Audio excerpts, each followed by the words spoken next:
She had not turned a hair at hearing that half the Windfinders were leaving, not in front of Rena and Nori, but now she demanded to know the whole story.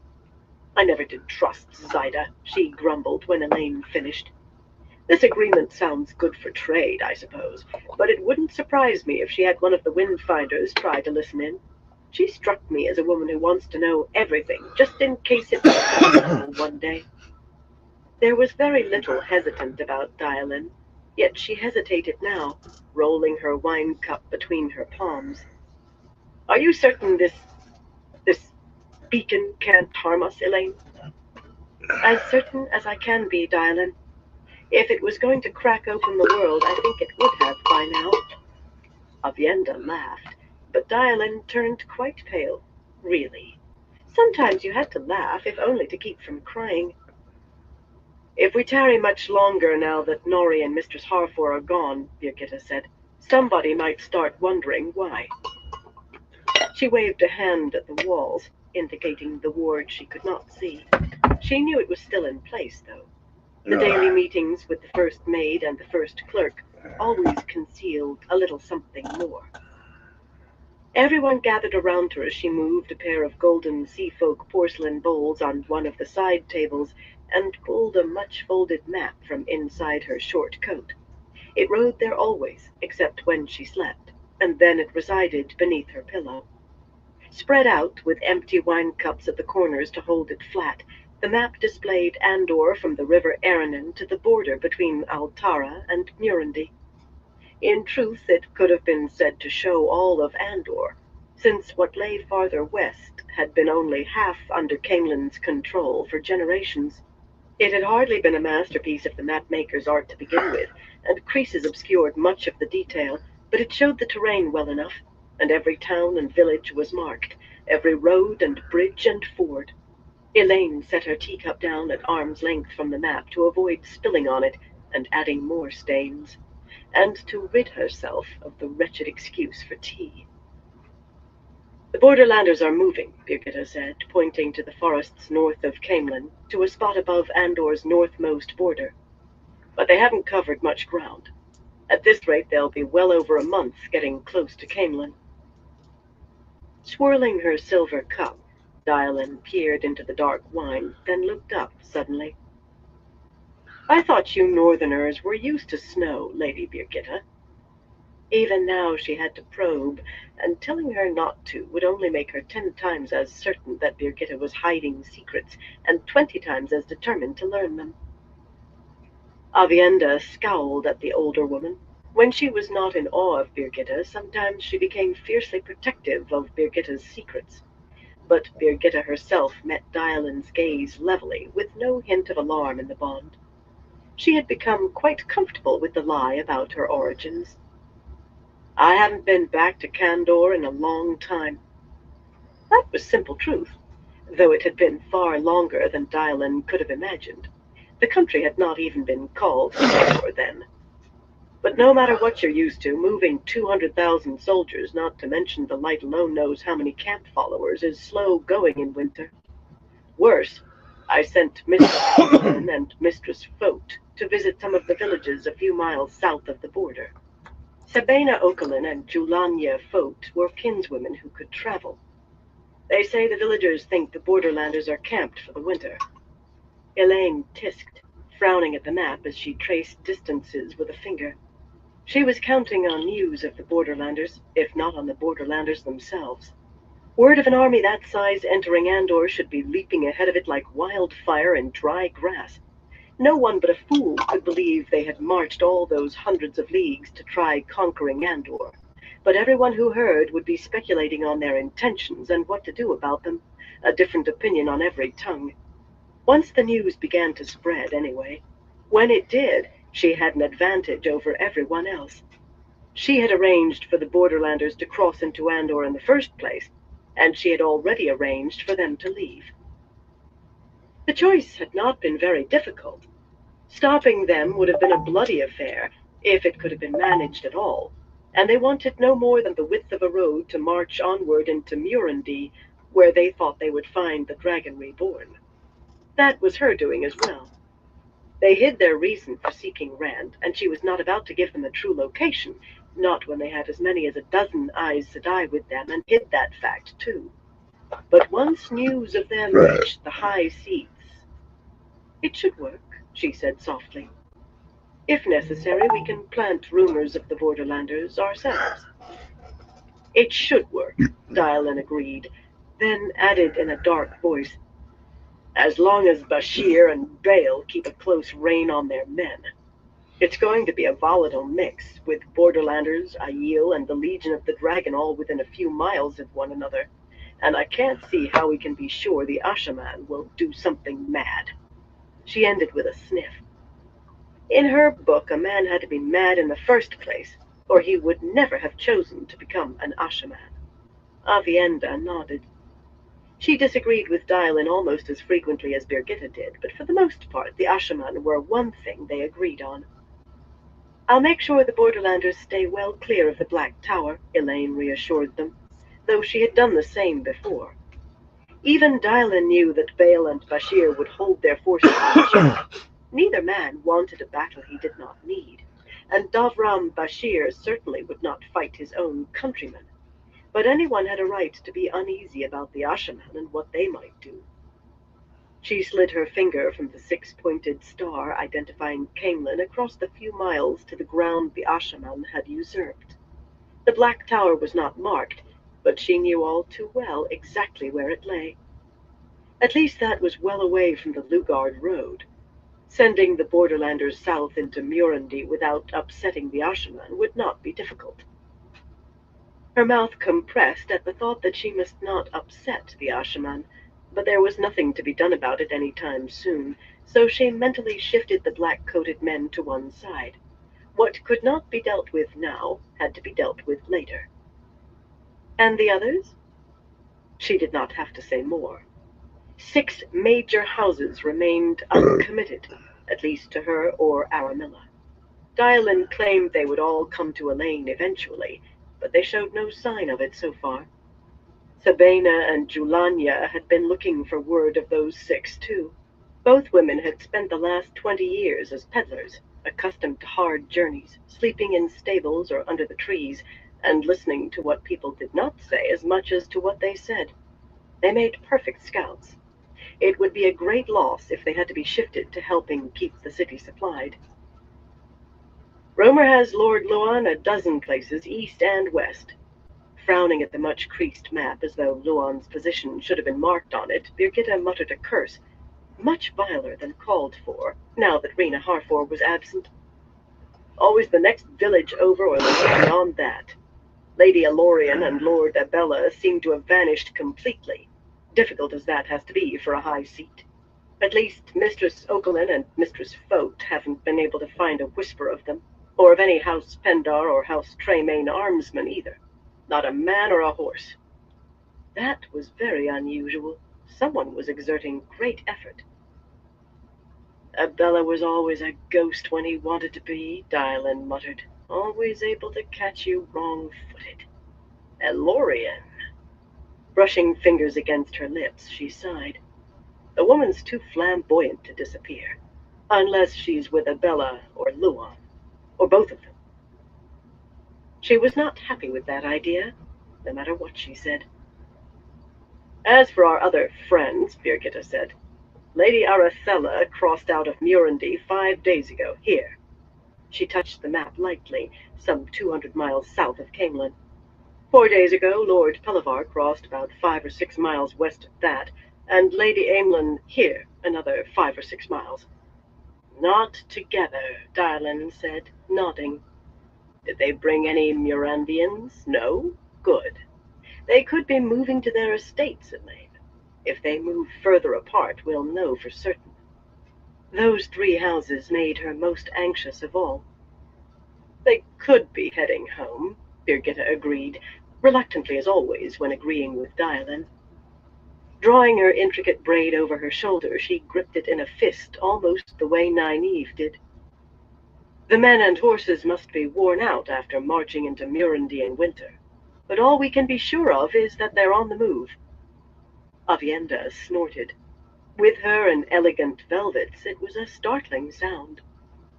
Always assume your enemy will do what you do not want. Decide what you least want them to do and plan on that. Aemlyn, Arafella, and Pelavar aren't enemies, Dylan protested weakly. Wherever she believed their allegiance would fall in time, those three had announced their support of Dylan herself for the throne. Elaine had never read of any queen being forced onto the throne. That sort of thing might not have made it into the histories in any case. Yet Aemlyn, Arafella, and Pelavar seemed willing to try, and not for hope of power for themselves. Dylan did not want the throne, but she would hardly be a passive ruler. The simple fact was that Morgase Trakan's final year had been marred by blunder after blunder, and few knew or believed that she had been a captive of one of the Forsaken during that time. Some houses wanted anyone except another Trakan on the throne, or thought they did. What is the last thing we want them to do? Elaine said. If they disperse to their estates, then they are out of it until spring at the earliest, and everything will be decided by then. The light willing it would. But if they continue on to Camelin? Without the Murundians, they don't have enough armsmen to challenge Aramilla. Studying the map, Birgitta rubbed her chin. If they don't know by now that the Aiel and the Legion of the Dragon are staying out of this, they'll have to learn of it soon, but they'll want to be careful. None of them seems foolish enough to provoke a fight they can't win when they don't have to. I'd say they'll camp somewhere to the east or southeast where they can keep an eye on events and maybe influence what happens. Downing the last of her wine, which must have been cold by now, Dylan exhaled heavily and walked over to fill her cup again. If they come to Camelin, she said in a leaden tone, then they are hoping that Luan or Abella or Elorian will join them, perhaps all three. Then we must figure out how to stop them reaching Camelin before our plans come to fruit, without making them permanent enemies. Elaine worked to make her voice as sure and firm as Dylan's was dull. And we must plan what to do in case they arrive here too early. If that happens, Dylan, you will have to convince them the choice is between me and Aramilla. Otherwise, we'll be in a tangle we may never straighten out, and all of Andor in it with us. Dylan grunted as if she had been punched. The last time the great houses split evenly among three claimants for the Lion Throne had been nearly 500 years ago, and 7 years of open war followed after the Queen was crowned. The original claimants were all dead by that point. Without thinking, Elaine picked up her teacup and took a sip. The tea had gone cold, but honey exploded on her tongue. Honey. She looked at Avienda in astonishment, and her sister's lips quirked in a small smile. A conspiratorial smile, as if Birgitta did not know exactly what had happened. Even their strangely enhanced bond did not extend to her tasting what Elaine did, yet she had surely felt Elaine's surprise and pleasure on tasting the tea. Planting fists on hips, she adopted a censorious look. Or rather, she tried to. Despite all she could do, a smile crept onto her face, too. Abruptly, Elaine realized that Birgitta's headache was gone. She did not know when it had vanished, but it certainly was not there any longer. Hope for the best and plan for the worst, she said. Sometimes the best actually happens. Dylan, unaware of the honey or anything except that they were all three grinning, harumphed loudly. And sometimes it doesn't happen. If your clever scheme comes off exactly as planned, Elaine, we won't have any need for Aemlyn or Elorian or the others, but it's a terrible gamble. All it takes to go wrong is... The left-hand door opened to admit a wave of cold, and an apple-cheeked woman with icy eyes and the golden knot of an under-lieutenant on her shoulder. She might have knocked first, but if so, the ward had sealed off the sound. Like Rasoria, Saigun Sakorin had been a hunter for the Horn before joining Elaine's bodyguard. It seems the guard had changed.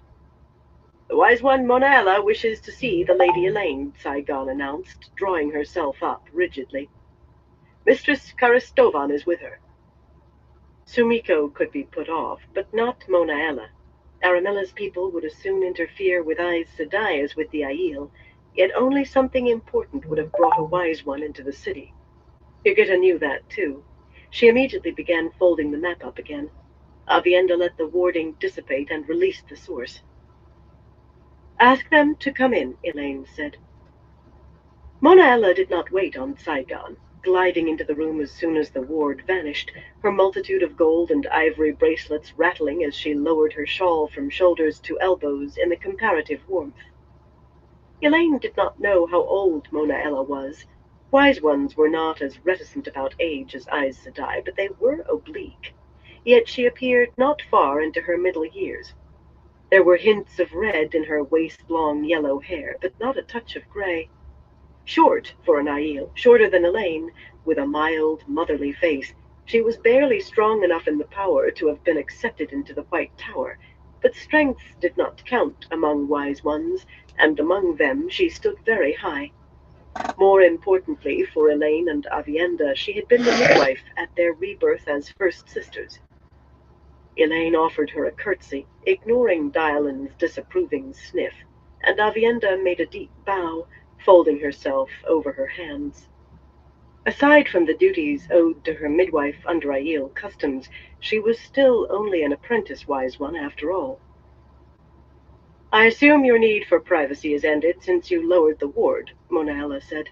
"And it is time I checked on your condition, Elaine Trakand. It should be done twice in the month until full term." Why was she frowning at Aviendha? "Oh, light, the velvets." "And I have come to see what she does," Sumiko added, following the wise one into the room. Sumiko was imposing, a stout woman with confident eyes, in well-cut, red-belted yellow wool, with silver combs in her straight black hair, and a red-enameled silver circle pin on the high neck of her dress. She might have been a noblewoman or a successful merchant. Once she had shown a certain diffidence, at least around Aes Sedai, but no longer. Not with Aes Sedai or soldiers of the Queen's Guards. "You may go," she told Saigon. "This doesn't concern you, or with nobles, for that matter. You may leave too, Lady Dialin, and you, Lady Birgitta." She studied Aviendha, as if considering adding her to the list. "Aviendha may remain," Mona Ella said. "She is missing a great many lessons, and she must learn this sooner or later." Sumiko nodded in acceptance of Aviendha, but she kept a coolly impatient gaze on Dialin and Birgitta. "Dialin and I have matters to discuss," Birgitta said, stuffing the folded map back under her red coat as she started for the door. "I'll tell you tonight what we've thought of, Elaine." Dialin gave her a sharp look, almost as sharp as the one she had given Sumiko, but she set her wine cup on one of the trays and made her courtesies to Elaine, then waited with visible impatience while Birgitta bent to murmur at length in Mona Ella's ear, and the wise one replied briefly, but just as quietly. What were they whispering about? Probably goat's milk. Once the door closed behind Saigon and the other two women, Elaine offered to send for more wine, since what was in the pitchers was cold, but Sumiko declined curtly, and Mona Ella politely, if rather absently. The wise one was studying Aviendha with such intensity that the younger woman began to redden and looked away, gripping her skirts. "You mustn't take Aviendha to task about her clothes, Mona Ella," Elaine said. "I asked her to wear them, and she did, as a favor to me." Pursing her lips, Mona Ella thought before answering. "First sisters should give one another favors," she said finally. "You know your duty to our people, Aviendha. So far you have done well at a difficult task. You must learn to live in two worlds, so it is fitting that you become comfortable in those clothes." Aviendha began to relax, until Mona Ella continued. "But not too comfortable. From now on you will spend every third day and night in the tents. You can return with me tomorrow. You have a great deal to learn yet before you can become a wise one, and that is as much your duty as is being a binding cord." Elaine reached out and took her sister's hand, and when Aviendha tried to let go after one squeeze, she held on. After a brief hesitation, Aviendha clung too. In a strange way, having Avienda there had comforted Elaine for the loss of Rand. She was not only a sister, but a sister who also loved him. They could share strength and make each other laugh when they wanted to cry, and they could cry together when that was needed. One night in 3 alone very likely meant one night in 3 weeping alone. Light! What was Rand doing? That awful beacon to the west was still blazing as strongly as ever, and she was certain that he was in the heart of it.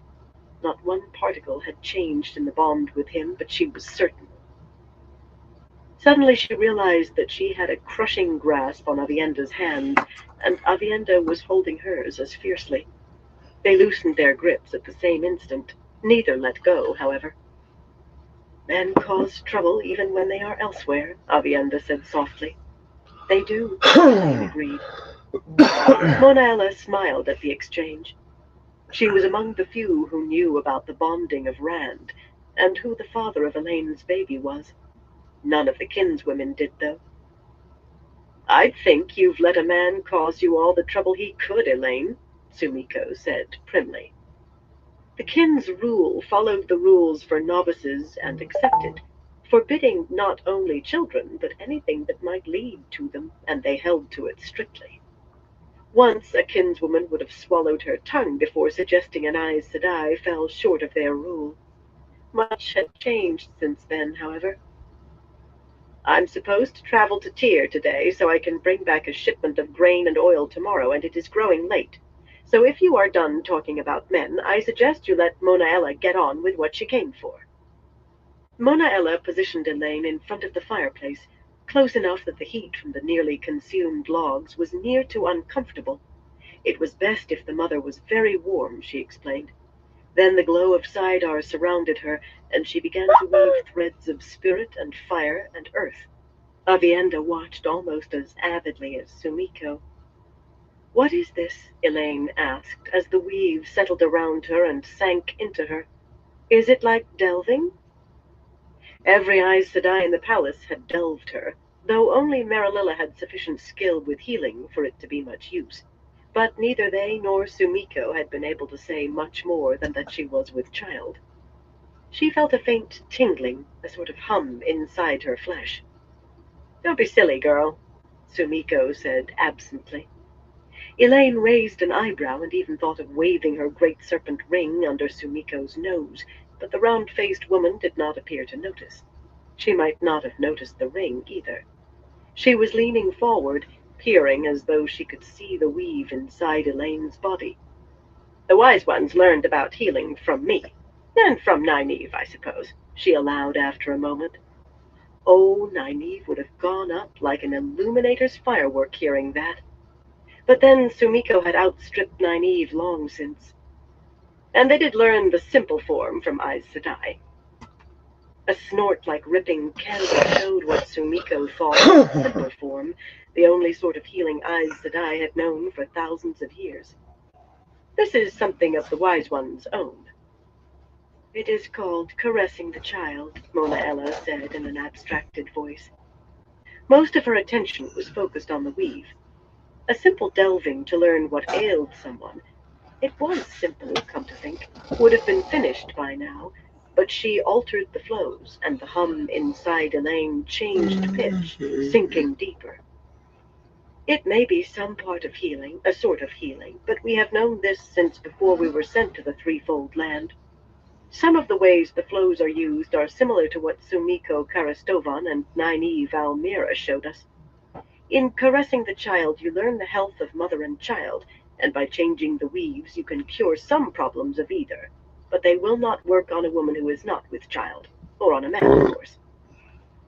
The hum grew louder until it seemed everyone must be able to hear it. Elaine thought her teeth were vibrating.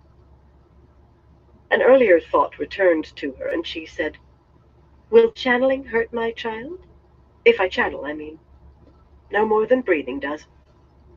Mona Ella let the weave vanish with a grin. "You have two. It is too early to say whether they are girls or boys, but they are healthy, and so are you." "Two." Elaine shared a wide smile with Avienda. She could almost feel her sister's delight. She was going to have twins. Rand's babies. A boy and a girl, she hoped, or 2 boys. Twin girls would present all manner of difficulties for the succession. No one ever gained the rose crown with everyone behind her. Sumiko made an urgent sound in her throat, gesturing toward Elaine, and Mona Ella nodded. Do exactly as I did, and you will see. Watching Sumiko embrace the source and form the weave, she nodded again, and the round kinswoman let it sink into Elaine, letting out a gasp as if she felt the humming herself. You will not have to worry about birthing sickness, Mona Ella went on, but you will find that you have difficulty in channeling sometimes. The threads may slip away from you as though greased, or fade like mist, so you will have to try again and again to make the simplest weave or hold it. This may grow worse as your pregnancy progresses, and you will not be able to channel at all while in labor or giving birth. But it will come right after the children are born. You soon will become moody, too, if that has not already started, weepy one minute and snarling the next. The father of your child will be wise to step warily and keep his distance as much as he can. I hear she's already snapped his head off once this morning, Sumiko muttered. Releasing the weave, she straightened and adjusted her red belt around her girth. This is remarkable, Mona Ella. I never thought of a weave that could only be used on a pregnant woman. Elaine's mouth tightened, but what she said was, You can tell all of that with this weave, Mona Ella? It was best that people thought her babes were Doilan Mellars. Randall Thor's children would be targets, stalked for fear or advantage or hatred. But no one would think twice about Mellars, perhaps not even Mellar. It was for the best, and that was that. Mona Ella threw back her head, laughing so hard that she had to wipe a corner of her eyes with her shawl. I knew this from bearing 7 children and having 3 husbands, Elaine Trakand. The ability to channel shields you from the birthing sickness, but there are other prices to pay. Come, Avienda, you must try too. Carefully now, exactly as I did.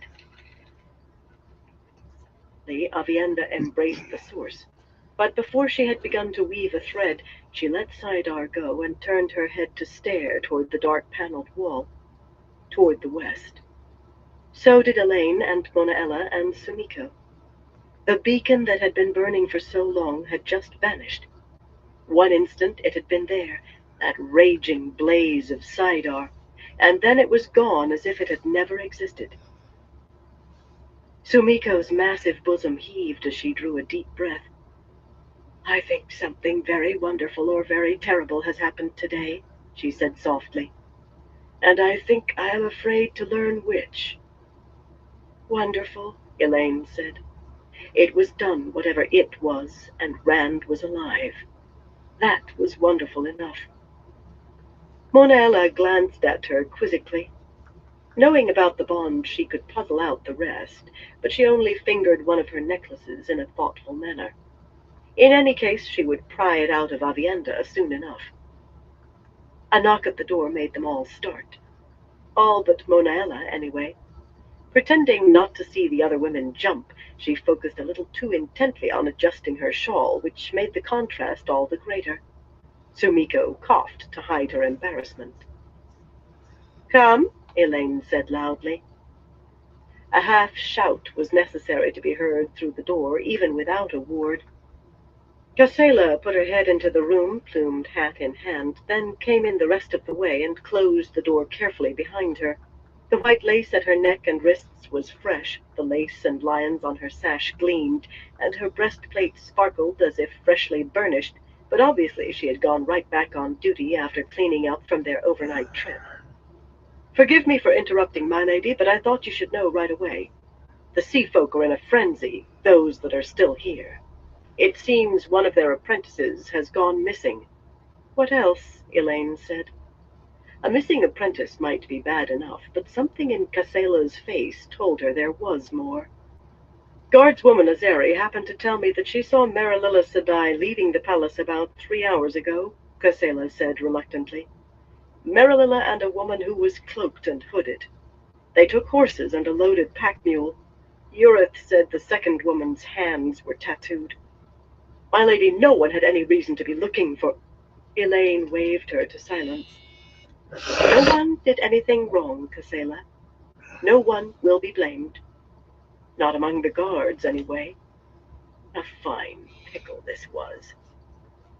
Talan and Matara, the two apprentice windfinders, were very strong in the power, and if Marililla had been able to talk either one into trying to become Aes Sedai, she might have been able to convince herself that taking the girl where she could be entered into the novice book was reason enough to evade her own promise to teach the windfinders.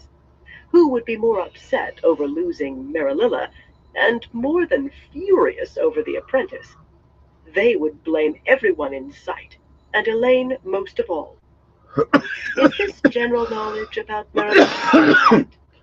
Not necessarily, but whoever saddled their horses you won't hold their tongues. They don't have much to go for. More of a brush fire than a pickle, then, and small chance of putting it out before it reached the barns. I hope you will dine with me later, Monaella, Elaine said, but you must go now. Duty to her midwife, she could not wait for the other woman's assent. Trying to douse the fire might be enough to stop the barns from catching, maybe. Casella, inform Birgitta and tell her I want an order sent to the gates immediately to watch for Marililla. I know. She may be out of the city already, and the gate guards won't stop an Aes Sedai anyway. But maybe they can delay her, or frighten her companion into scuttling back into the city to hide. Sumiko, would you ask Rihanna to assign every kinswoman who can't travel to start searching through the city? It's a small hope, but Marililla may have thought it was too late in the day to start out. Check every inn, including the Silver Sun. She hoped Rand had done something wonderful today, but she could not waste time even thinking about that now.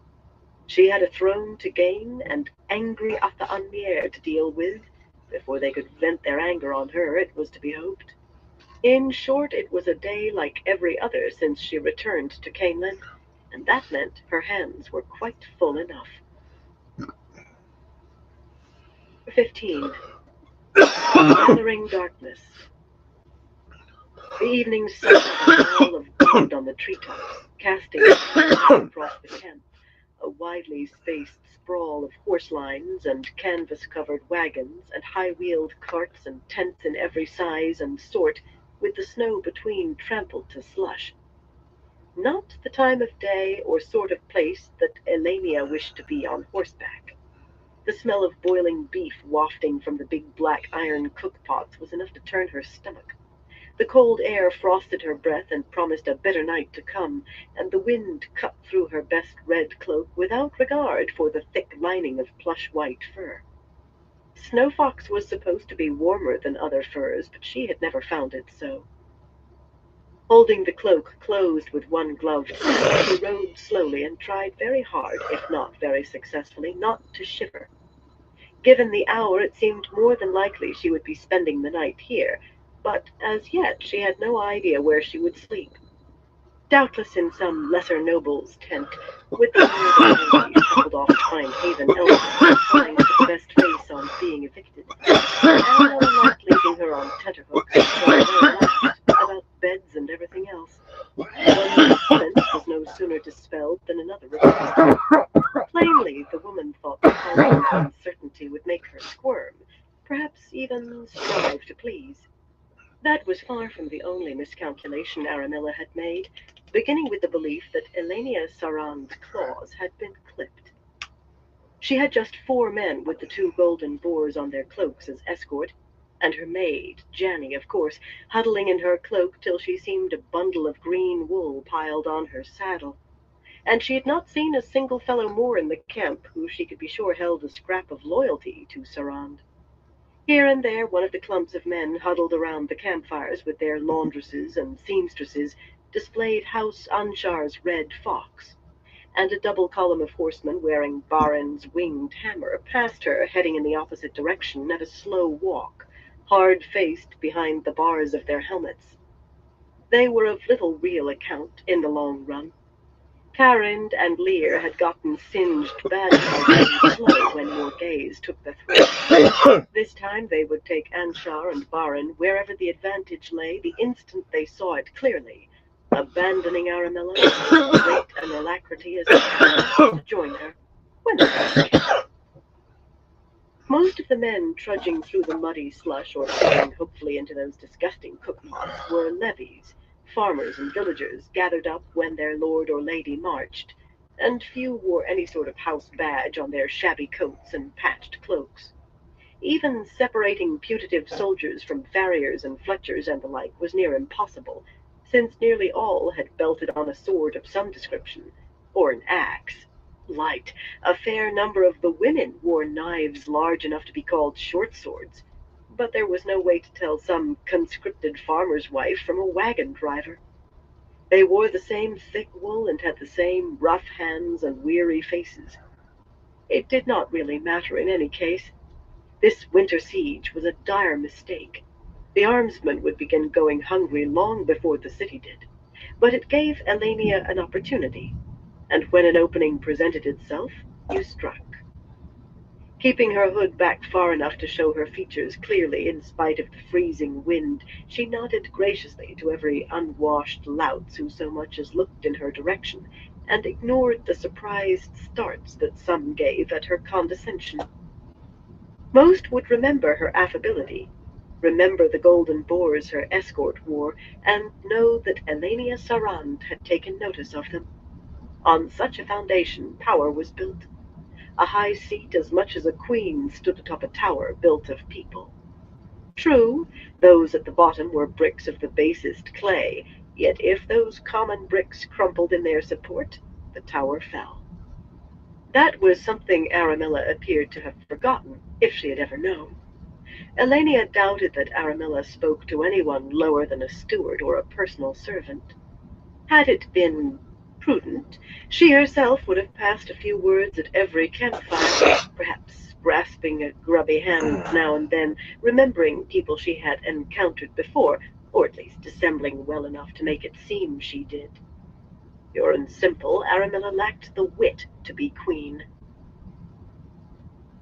Covered more ground than most towns, more like 100 clustered camps of varying sizes than one, so she was free to wander without worrying too much about straying close to the outer boundaries, but she took a care anyway. The guards on sentry would be polite unless they were utter fools, yet without any doubt they had their orders. On principle she approved of people doing as they were told, but it would be best to avoid any embarrassing incidents, especially given the likely consequences if Aramilla actually thought she had been trying to leave. She had already been forced to endure one frigid night sleeping in some soldier's filthy tent, a shelter hardly worth the name, complete with vermin and badly patched holes, not to mention the lack of Janny to help her with her clothes, and add a little warmth under the sorry excuse for blankets, and that had been for no more than a perceived slight. Well, it had been an actual slight, but she had not thought Aramilla bright enough to catch it. Light, to think that she must step warily around that pea-brained ninny. Pulling her cloak closer, she tried to pretend that her shudder was just a reaction to the wind. There were better things to dwell on, more important things. She nodded to a wide-eyed young man with a dark scarf wrapped around his head, and he recoiled as though she had glared. Fool peasant. It was grating to think that only a few miles away that young chit Elaine sat snug and warm in the comfort of the royal palace, attended by scores of well-trained servants, and likely without two thoughts in her head beyond what to wear tonight at a supper prepared by the palace cooks. Rumor had the girl with child, possibly by some guardsman. It might be so. Elaine had never possessed any more sense of decency than her mother. Dylan was the brain there, a sharp mind, and dangerous notwithstanding her pathetic lack of ambition, perhaps advised by an Aes Sedai. There must be at least one real Aes Sedai among all those absurd rumors. So many fabulations drifted out of the city that telling reality from nonsense became difficult. Sea folk making holes in the air, absolute drivel. Yet the White Tower clearly had an interest in putting one of its own on the throne. How could it not? Even so, Tarvalin seemed to be pragmatic when it came to these matters. History clearly showed that whoever reached the Lion Throne would soon find that she was the one the tower actually had favored all along. The Aes Sedai would not lose their connection to Andor through a lack of nimbleness, particularly not with the tower itself, Riven. Elenia was as certain of that as of her own name. In fact, if half what she heard of the tower's situation was true, the next Queen of Andor might find herself able to demand whatever she wanted in return for keeping that connection intact. In any event, no one was going to rest the rose crown on her head before summer at the earliest, and a great deal could change before then. A very great deal. She was making her second round of the camp when the sight of another small mounted party ahead of her, picking its slow way between the scattered campfires in the last light, made her scowl and draw rein sharply. The women were cloaked and deeply hooded, one in strong blue silk lined with black fur, the other in plain gray wool, but the silver triple keys worked large on the four armsmen's cloaks named them clearly enough. She could think of any number of people she would rather encounter than Nay and Iran. In any case, while Aramilla had not precisely forbidden them to meet without her, Elenia heard her teeth grind as much as felt them, and forced her face smooth. For the moment it seemed wisest not to press matters, especially when there seemed no possible advantage to such a meeting. Unfortunately, Nayan saw her before she could turn aside. The woman spoke hastily to her escort, and while armsmen and maid were still bowing in their saddles, spurred toward Elenia at a pace that sent clods of slush flying from her black gelding's hooves. The light burned the fool. On the other hand, whatever was goading Nayan to recklessness might be valuable to know, and dangerous not to. It might, but finding out presented its own dangers. "Stay here, and remember that you've seen nothing," Elenia snapped at her own meager retinue, and dug her heels into Dawn Wind's flanks without waiting for any reply. She had no need for elaborate bows and courtesies every time she turned around, not beyond what seemliness demanded, and her people knew better than to do anything other than what she commanded. It was everyone else she had to worry about, burn them all. As the long-legged bay sprang forward, she lost her grip on her cloak, and it streamed behind her like the crimson banner of Sarand. She refused to gather the cloak under control, flailing around in front of farmers and the light alone knew who, so the wind razored through her riding dress, another reason for irritation. Nayan at least had the sense to slow and meet her little more than halfway, beside a pair of heavily laden carts with their empty shafts lying in the muck. The nearest fire was almost 20 paces away, and the nearest tents farther, their entry flaps laced tight against the cold. The men at the fire were intent on the big iron pot steaming over the flames, and if the stench from it was enough to make Elenia want to empty her stomach, at least the wind that carried the stink would keep stray words from their ears. But they had better be important words. Face as pale as ivory in its frame of black fur, Nayan might have been called beautiful by some, despite more than a hint of harshness around her mouth, and eyes as cold as blue ice. Straight-backed and outwardly quite calm, she seemed untouched by events. Her breath, making a white mist, was steady and even. "Do you know where we are sleeping tonight, Elenia?" she said coolly. Elenia made no effort at all to stop from glaring. "Is that what you want?" Risking Aramilla's displeasure for a brainless question. The thought of risking Aramilla's displeasure, the thought that Aramilla's displeasure was something she needed to avoid, made her snarl. "You know as much as I, Nayan." Tugging at her reins, she was already turning her mount away when Nayan spoke again, with just a hint of heat. "Don't play the simpleton with me, Elenia. And don't tell me you aren't as ready as I am to chew off your own foot to escape this trap. Now, can we at least pretend to civility?" He kept Dawn Wind half turned away from the other woman and looked at her sideways, past the fur-trimmed edge of her hood. That way she could keep an eye on the men crowding around the nearest fire, too. No house bags displayed there. They could belong to anyone. Now and then one fellow or another, shielding bare hands in his armpits, glanced toward the two ladies on horseback, but their real interest was on shuffling near enough the fire to get warm. That, and how long it was going to take for the beef to boil down to something approaching mush. That sort seemed able to eat anything. "Do you think you can escape?" she asked quietly. Civility was all very well, but not at the expense of remaining here for all to see any longer than absolutely necessary. If Nayan saw a way out, though, how? The pledge you signed to support Marn has been posted across half of Andor by now. Besides, you can hardly think Aramilla will just allow you to ride away. Nayan flinched, and Elena could not help a tight smile. The woman was not so untouched as she feigned. She still managed to keep her voice level, though. "I saw Jared yesterday, Elenia, and even at a distance he looked like a thundercloud, galloping fit to break his mount's neck and his own. If I know your husband, he's already planning a way to cut you out of this. He would spit in the Dark One's eye for you." That was true, he would. "I'm sure you can see it would be best if I were part of those plans. My husband signed the same pledge you did, Nayan, and he is an honorable man. He was too honorable for his own good, in simple fact.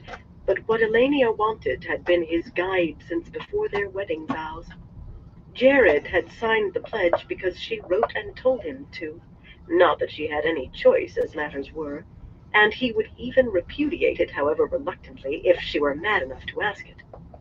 Of course, there was the difficulty in letting him know what she did want at the moment. Aramilla was very careful not to let her within a mile of him. She had everything in hand, as far as she could in the circumstances, but she needed to let Jared know, if only to stop him from cutting her a way out. Spit in the Dark One's eye? He could take them both to ruin in the belief he was helping her, and he might do it, even knowing it meant their ruination. It required a great effort not to allow the frustration and fury suddenly welling up inside her to show on her face, but she covered the strain with a smile. She took considerable pride in being able to produce a smile for any situation. This one held a touch of surprise and a touch of disdain. "I'm not planning anything, Nayan, and neither is Jared, I'm sure. But if I were, why would I include you?" "Because if I am not included in those plans," Nayan said bluntly, "Aramilla might learn of them. She may be a blind fool, but she'll see once she's told where to look. And you might find yourself sharing a tent with your betrothed every night, not to mention protected by his armsmen." Elenia's smile melted, but her voice turned to ice, matching the frozen ball that abruptly filled her stomach. "You want to be careful what you say, or Aramilla may ask her Tarabonner to play cat's cradle with you again. In truth, I think I can guarantee as much." It seemed impossible that Nayan's face could grow any whiter, yet it did. She actually swayed in her saddle and caught Elenia's arm as if to keep from falling. A gust of wind flung her cloak about, and she let it flail. Those once cold eyes were quite wide now. The woman made no effort to hide her fear. Perhaps she was too far gone to be capable of hiding it. Her voice came breathy and panicked. "I know you and Jared are planning something, Elenia. I know it. Take me with you, and I will pledge Iran to you as soon as I can be free of Aramilla." Oh, she was shaken to offer that. "Do you want to draw more attention than you already have?" Elenia snapped, pulling free of the other woman's grasp. Dawn Wind and the black gelding danced nervously, catching their riders' moods, and Elenia reined her bay hard to quiet him. Two of the men at the fire hurriedly put their heads down. No doubt they thought they saw two noble women arguing in the graying evening and wanted to attract no part of that anger on themselves. Yes, it must be only that. They might carry tales, but they knew better than to get mixed in their betters' arguments. "I have no plans to escape, none at all," she said in a quieter voice. Drawing her cloak close again, she calmly turned her head to check the carts and the nearest tents. If Nayan was frightened enough, when an opening presented itself, there was no one close enough to overhear, but she still kept her voice low. Matters might change, of course. Who can say? If they do, I make you this promise. Under the light and by my hope of rebirth, I will not leave without you. A startled hope bloomed on Nayan's face. Now to present the hook. If, that is, I have in my possession a letter written in your own hand, signed and sealed, in which you explicitly repudiate your support of Marn of your own free will, and swear the support of House Saran to me for the throne, under the light and by your hope of rebirth, nothing less will do. Nayan's head jerked back, and she touched her lips with her tongue. Her eyes shifted as though searching for a way out, for help. The black continued to snort and dance, but she barely tightened her reins enough to keep him from bolting, and even that seemed unconscious. Yes, she was frightened, but not too frightened to know what Elenia was demanding. The history of Andor contained too many examples for her not to know. 1,000 possibilities remained so long as nothing was in writing, but the mere existence of such a letter would put a bit between Nayan's teeth and the reins in Elenia's hands. Publication meant Nayan's destruction, unless Elenia was fool enough to admit to coercion. She could try to hang on after that revelation, yet even a house with many fewer antagonisms between its members than Iran, many fewer cousins and aunts and uncles ready to undercut one another in a heartbeat, would still break apart. The lesser houses that had been tied to Iran for generations would seek protection elsewhere. In a matter of years, if not sooner, Nayan would be left as the high seat of a minor and discredited remnant. Oh, yes, it had happened before. We've been together long enough. Elenia gathered her reins. I wouldn't want to set tongues wagging. Perhaps we will have another chance to speak alone before Aramilla takes the throne. What a vile thought. Perhaps. The other woman exhaled as if all of the breath in her body were leaking out, but Elenia went on about turning her horse away, neither slowly nor in haste, not stopping until Nayan said urgently, "Wait!" Looking back over her shoulder, she did just that. Waited, without speaking a word. What needed to be said had been said. All that remained was to see whether the woman was desperate enough to deliver herself into Elenia's hands. Hey, Bastien, how you doing? She had no It's Jared to still work Dab for since her. you're here. In fact, anyone in How Iran who you been doing, suggested that Bastien? Nayan needed rescuing likely would Hope you've find been doing herself well. imprisoned for thwarting Nayan's expressed will. Without Elenia, she could grow old in captivity. With the letter, though, her captivity would be of a different kind. With the letter, Elenia would be able to allow her every appearance of complete freedom. Apparently she was bright enough to see that. Or maybe Oh, just yeah. frightened enough of the Yeah, it has Taramilla. been a good minute. I will get it to Same you as old, soon as I same old. can, she said at last, in a resigned voice. I look forward to seeing it, Elenia murmured, barely bothering to mask her satisfaction. But don't wait too long, she almost just stopped herself. Nayan might be angry, but a beaten foe could really laugh in your back if goaded too far. Besides which, she feared Nayan's threat as much as Nayan feared hers, perhaps more. So long as Nayan did not know that, however, her blade had no point. As she rode back to her armsman, Elenia's mood was more buoyant than it had been certainly since before her rescuers turned out to be Aramilla's men. Perhaps since before Dylan had imprisoned her in Arringil in the first place, though she had never lost hope there. Her prison had been the governor's house, quite comfortable, even if she had to share an apartment with Nayan. Communicating with Jared certainly had presented no problem, and she thought she had made some inroads with the Queen's guards in Arringil. So many of them had been new come out of Chiron that they were unsure where their true loyalties lay. Now, this wonderfully fortuitous encounter with Nayan lifted her spirits so much that she smiled at Janny and promised her a bevy of new dresses once they were inside Camelin. which produced a properly grateful smile from the plump-cheeked woman. How's the weather been for Elenia you, always bought new Bessie? dresses for her maid when she 'Cause I felt know here it's particularly been a good. little chilly. Everyone fine enough for a successful We're merchant. supposed to be getting It was one way to ensure loyalty another and cold front discretion, coming in. and for 20 years Janny had delivered both. There was only a red rim above the trees now, and it was time to find Aramilla so she could be told where she was sleeping tonight. The lights said it was a decent bed, in a warm tent that was not too smoky, with a decent meal beforehand. She could not ask more at present. Even that did not dent her mood, though. She not only nodded to the clusters of men and women they rode past, she smiled at them. She almost went so far as to wave. Matters were progressing better than they had in quite some time. Nayan was not simply disposed of as a rival for the throne. She had been leashed and brought to heel, or as good as, and that would be sufficient to bring Karen and Lear. And there were those who would accept anyone other than another Trakand on the throne. Elorian, for one. Morgaze had had her flogged. Elorian would never stand for any Trakand. Aemlin, Arethella, and Abella were possibilities too, with their own grievances that could be exploited. Perhaps Pelavar or Luan as well. She had her feelers out. Hell yeah, And she Bessie. would not squander the advantage of Camelin, as that hoyden Elaine had. Historically, holding Camelin was enough to gather the support of at least 4 or 5 houses by itself. The timing would be key, certainly, or all the advantage would fall to Aramilla.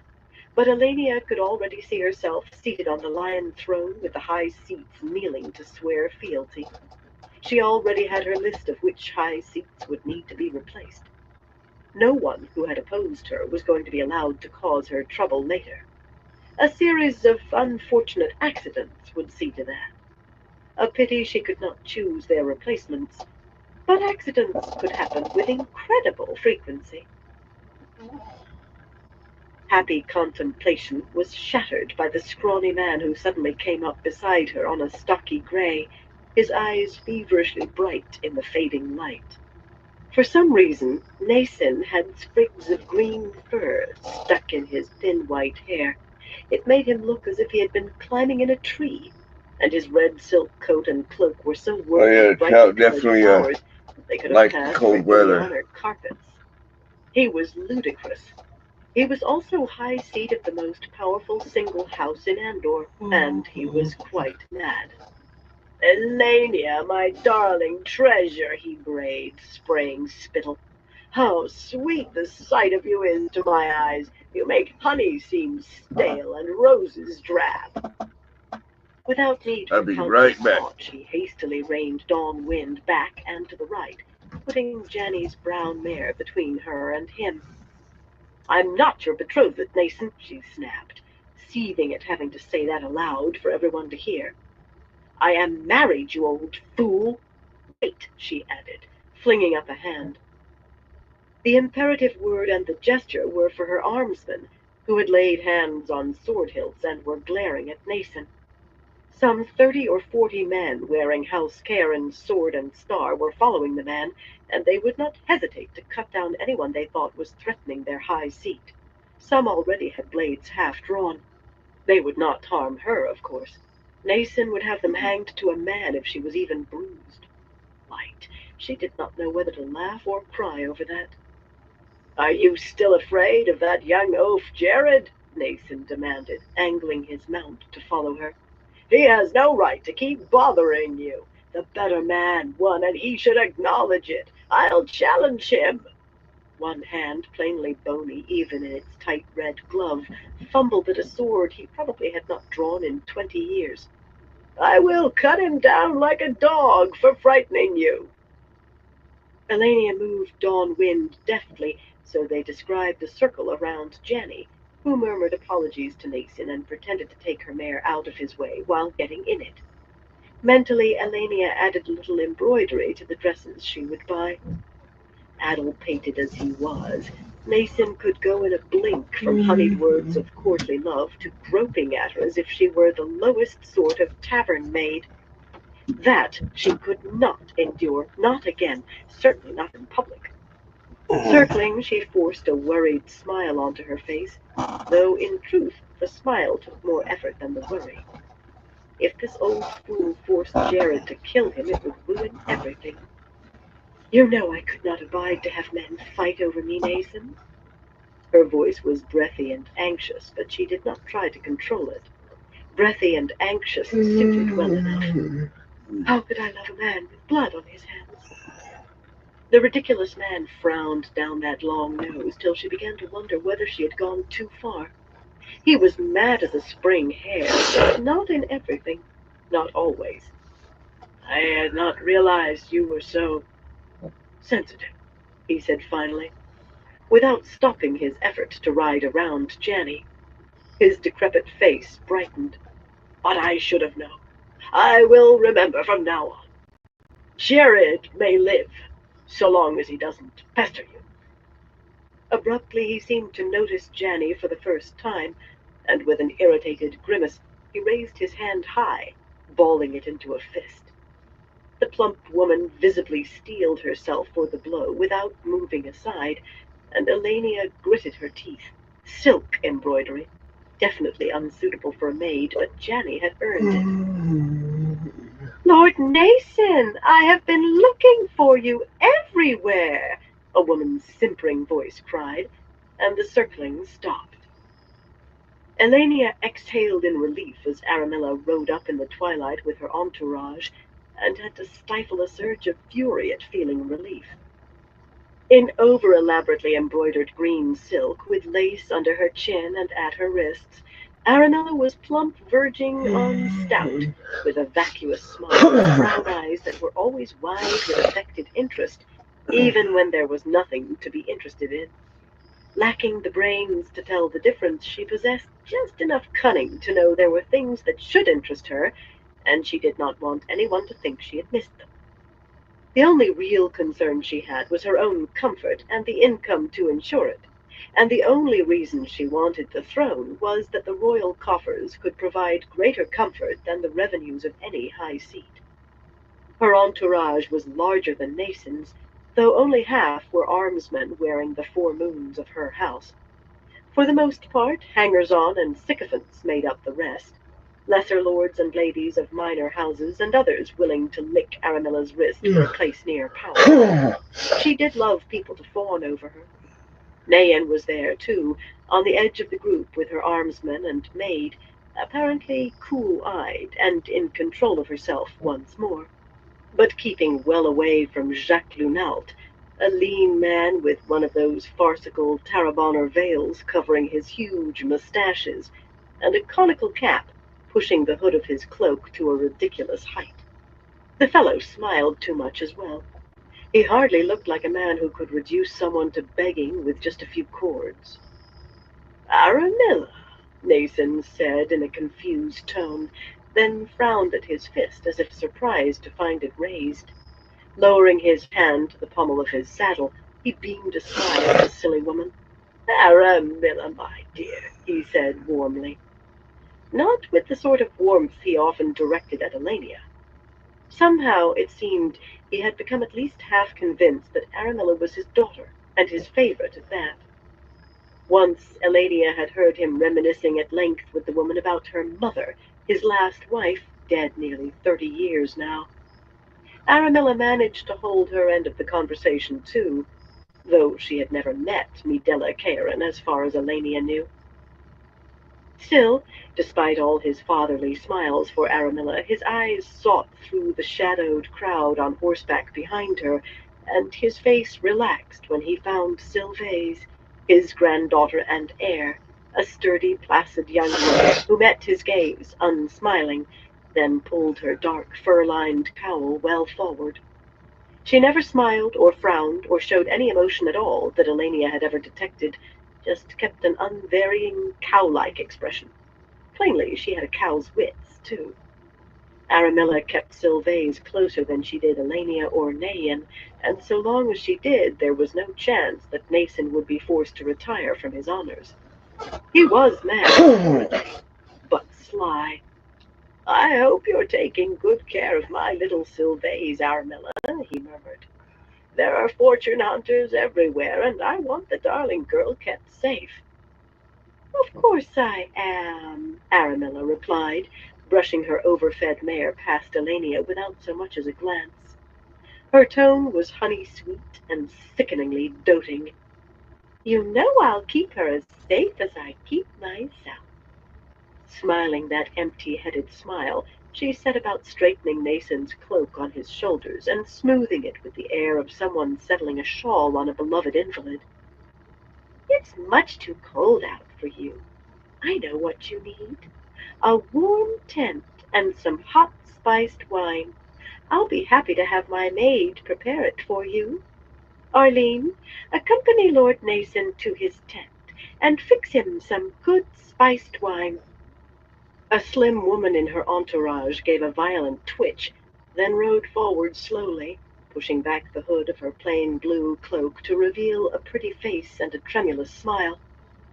Suddenly all those lick-spittles and toad-eaters were adjusting their cloaks against the wind or snugging their gloves, looking anywhere except at Aramilla's maid. Especially the women. One of them could have been chosen as evil, and they knew it. Oddly, Sylvaise did not look away.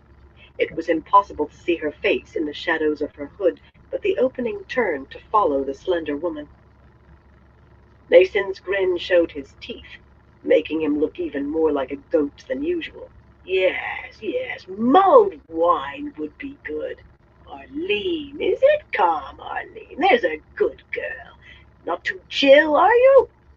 The girl squeaked as he swept a corner of his cloak around her shoulders and gathered her so close she was leaning out of her saddle. You'll be warm in my tent, I promise. Without so much as a glance back, he rode off at a walk, chortling and whispering at the young woman under his arm. His armsmen followed with the creak of leather and the slow, wet clop of hooves in the muck. One of them laughed, as if another had said something funny. Elenia shook her head in disgust. Pushing a pretty woman in front of Nason to distract him was one thing. She did not even have to be that pretty. Any woman the old fool could corner was in danger. But using your own maid was revolting. Not as revolting as Nason himself, though. You promised to keep him away from me, Aramilla, she said in a low, tight voice. That lecherous old crack-brain might have forgotten her existence for the moment, but remembered the next time he saw her. You promised to keep him occupied. Aramilla's face grew sullen, and she petulantly tugged her riding gloves tighter. She had not gotten what she wanted. That was a great sin to her. If you want to be safe from admirers, you ought to stay close to me instead of wandering about loose. Can I help it if you attract men? And I did rescue you. I haven't heard any thanks for that. Elenia's jaw clenched so hard that it began to ache. Pretending that she supported this woman of her own choice was enough to make her want to bite something. Her choices had been made clear enough. Write to Jared, or endure an extended honeymoon with her betrothed. She might have taken the choice, if not for the certainty that Nason would lock her up in some out-of-the-way manner, and after she had put up with his pawing, eventually forget she was there, and leave her there. Aramilla insisted on the pretense, though. She insisted on a great many things, some of them utterly insufferable. Yet they had to be suffered, for the time being. Perhaps, once matters were set straight, Master Lunalt could offer his attentions to Aramilla for a few days. From somewhere she summoned an apologetic smile, and made herself bend her neck as if she were one of the bootlicking leeches who were watching her avidly. After all, if she crawled for Aramilla, it only proved they were right too. The feel of their eyes on her made her want to bathe. Doing this in front of Nayan made her want to shriek. I offer you all the gratitude that's in me, Aramilla. Well, that was no lie. All the gratitude that was in her came about equal to a desire to strangle the other woman, very slowly. She had to inhale deeply before she could get the next part out, though. You must forgive me for being slow, please. A very bitter word. Mason made me quite distraught. You know how Jared would react if he learned of Mason's behavior. Her own voice took on a honed edge at that last, but the fool woman giggled. She giggled. Of course you're forgiven, Elenia, she laughed, her face lightening. All you need do is ask. Jared is a hothead, isn't he? You must write to him and tell him how content you are. You are content, aren't you? You can dictate to my secretary. I do hate staining my fingers with ink, don't you? Certainly I'm content, Aramilla. How could I not be? Smiling required no effort at all this time. The woman actually thought she was clever. Using Aramilla's secretary precluded any possibility of secret inks, but she could tell Jared quite openly to do absolutely nothing without her counsel, and the brainless fluff would think she was only obeying. Nodding with a smug self-satisfaction, Aramilla gathered her reins, imitated by her coterie. If she stuck a pot on her head and called it a hat, they would all wear pots too. It is getting late, she said, and I want an early start in the morning. A Delabaran's cook has an excellent repast waiting on us. You and Nayan must ride with me, Elenia. She made it sound as though she were honoring them, and they had no choice except to behave as though she were, falling in on either side of her. And Sylvaise, of course. Come, Sylvaise. Nason's granddaughter brought her mare closer, but not up beside Aramilla. She followed a little behind, with Aramilla's sycophants crowding on her heels, since they had not been invited to ride with Aramilla. Despite the fitful icy wind tugging at their cloaks, several of the women and 2 or 3 of the men tried unsuccessfully to engage the girl in conversation. She seldom said 2 words together. Still, with no high seat in reach to fawn over, a high seat's heir would do, and maybe one of the fellows hoped to marry well. Likely 1 or 2 were more in the nature of guards, or at least spies, making sure she did not try to communicate with anyone in her house. This lot would find that exciting, touching on the edges of power. Elenia had her own plans for Sylvaise. Aramilla was another with no objections to nattering away when anyone with sense would be muffling herself in her cowl, and her chatter as they rode through the dying light flitted from what Lear's sister would offer at supper to the plans for her coronation. Elenia listened only enough to murmur approvingly at what seemed appropriate spots. If the fool wanted to offer a sworn amnesty to those who opposed her, far be it from Elenia Sarand to tell her she was a fool. It was painful enough having to simper at the woman without listening to her. Then one thing Aramilla said hit her ear like an awl. You and Nayan won't mind sharing a bed, will you? It seems we are short of decent tents here. She flitted Hey, on, but for Christopher, a how you moment doing? Elenia could not hear a Good to word. see you. She felt as though her skin had been stuffed with snow. Turning her head slightly, she met Nayan's shocked gaze. There was no Salut Chris, j'espère que tu vas bien. Content de te voir. There was no possible way Aramilla could know about their chance meeting, not yet. And even if she did, why would she offer them a chance to plot together? A trap? Spies to listen to what they said? Nayan's maid? Or Janny? The world seemed to spin. Black and silver flecks floated in front of Elenia's eyes. She thought she was about to faint. Abruptly she realized that Aramilla had addressed something to her directly, and was waiting on an answer with an increasingly impatient scowl. Frantically she cast her mind about. Yes, she had it. A gilded coach, Aramilla? What a ridiculous notion. As well ride in a tinker's wagon. Oh, delightful! You do have such marvelous ideas. Aramilla's pleased simper put a little ease into Elenia's breathing. The woman was a brainless fool. Maybe there was a shortage of suitable tents. More likely, they just thought they were safe now, tamed. Elenia turned her bared teeth into a simper of her own, but she put aside any idea of having the Tarraboner entertain the woman, even for an hour. With Jared's signature on that pledge, there was only one way to clear her path to the throne. Everything was in hand and ready to go forward. The only question was whether Aramilla or Nathan should die first. Pressed down on Camelin with a hard cold, driven by sharp winds. Here and there a glow of light spilling from an upper window spoke of people still awake, but most shutters were drawn, and a thin sliver of moon low in the sky only seemed to emphasize the darkness. Even the snow-coating rooftops and piled along the fronts of buildings, where it had escaped the day's traffic, was a shadowy gray. The lone man, muffled head to ankles in a dark cloak, striding through the frozen slush left on the paving stones, answered to David Hanlon or Dolan Millar with equal ease. A name was no more than a code. The man changed his coat whenever needed. He had worn a number. Given his wishes, his feet up in front of a roaring fire in the royal palace, a mug in his hand, a pitcher of brandy at his side, and a willing wench on his knee. But he had others' wishes to serve. At least the footing was better here in the new city. Not good, with this frozen muck underfoot that could turn a careless step into a sprawl. Yet a man's boots were less likely to go out from under him here than back on the steeper hills of the inner city.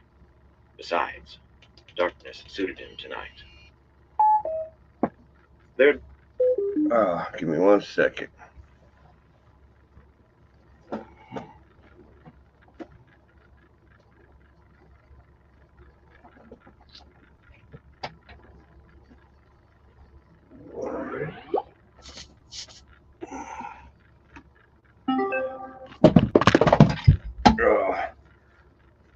Just dropping shit everywhere.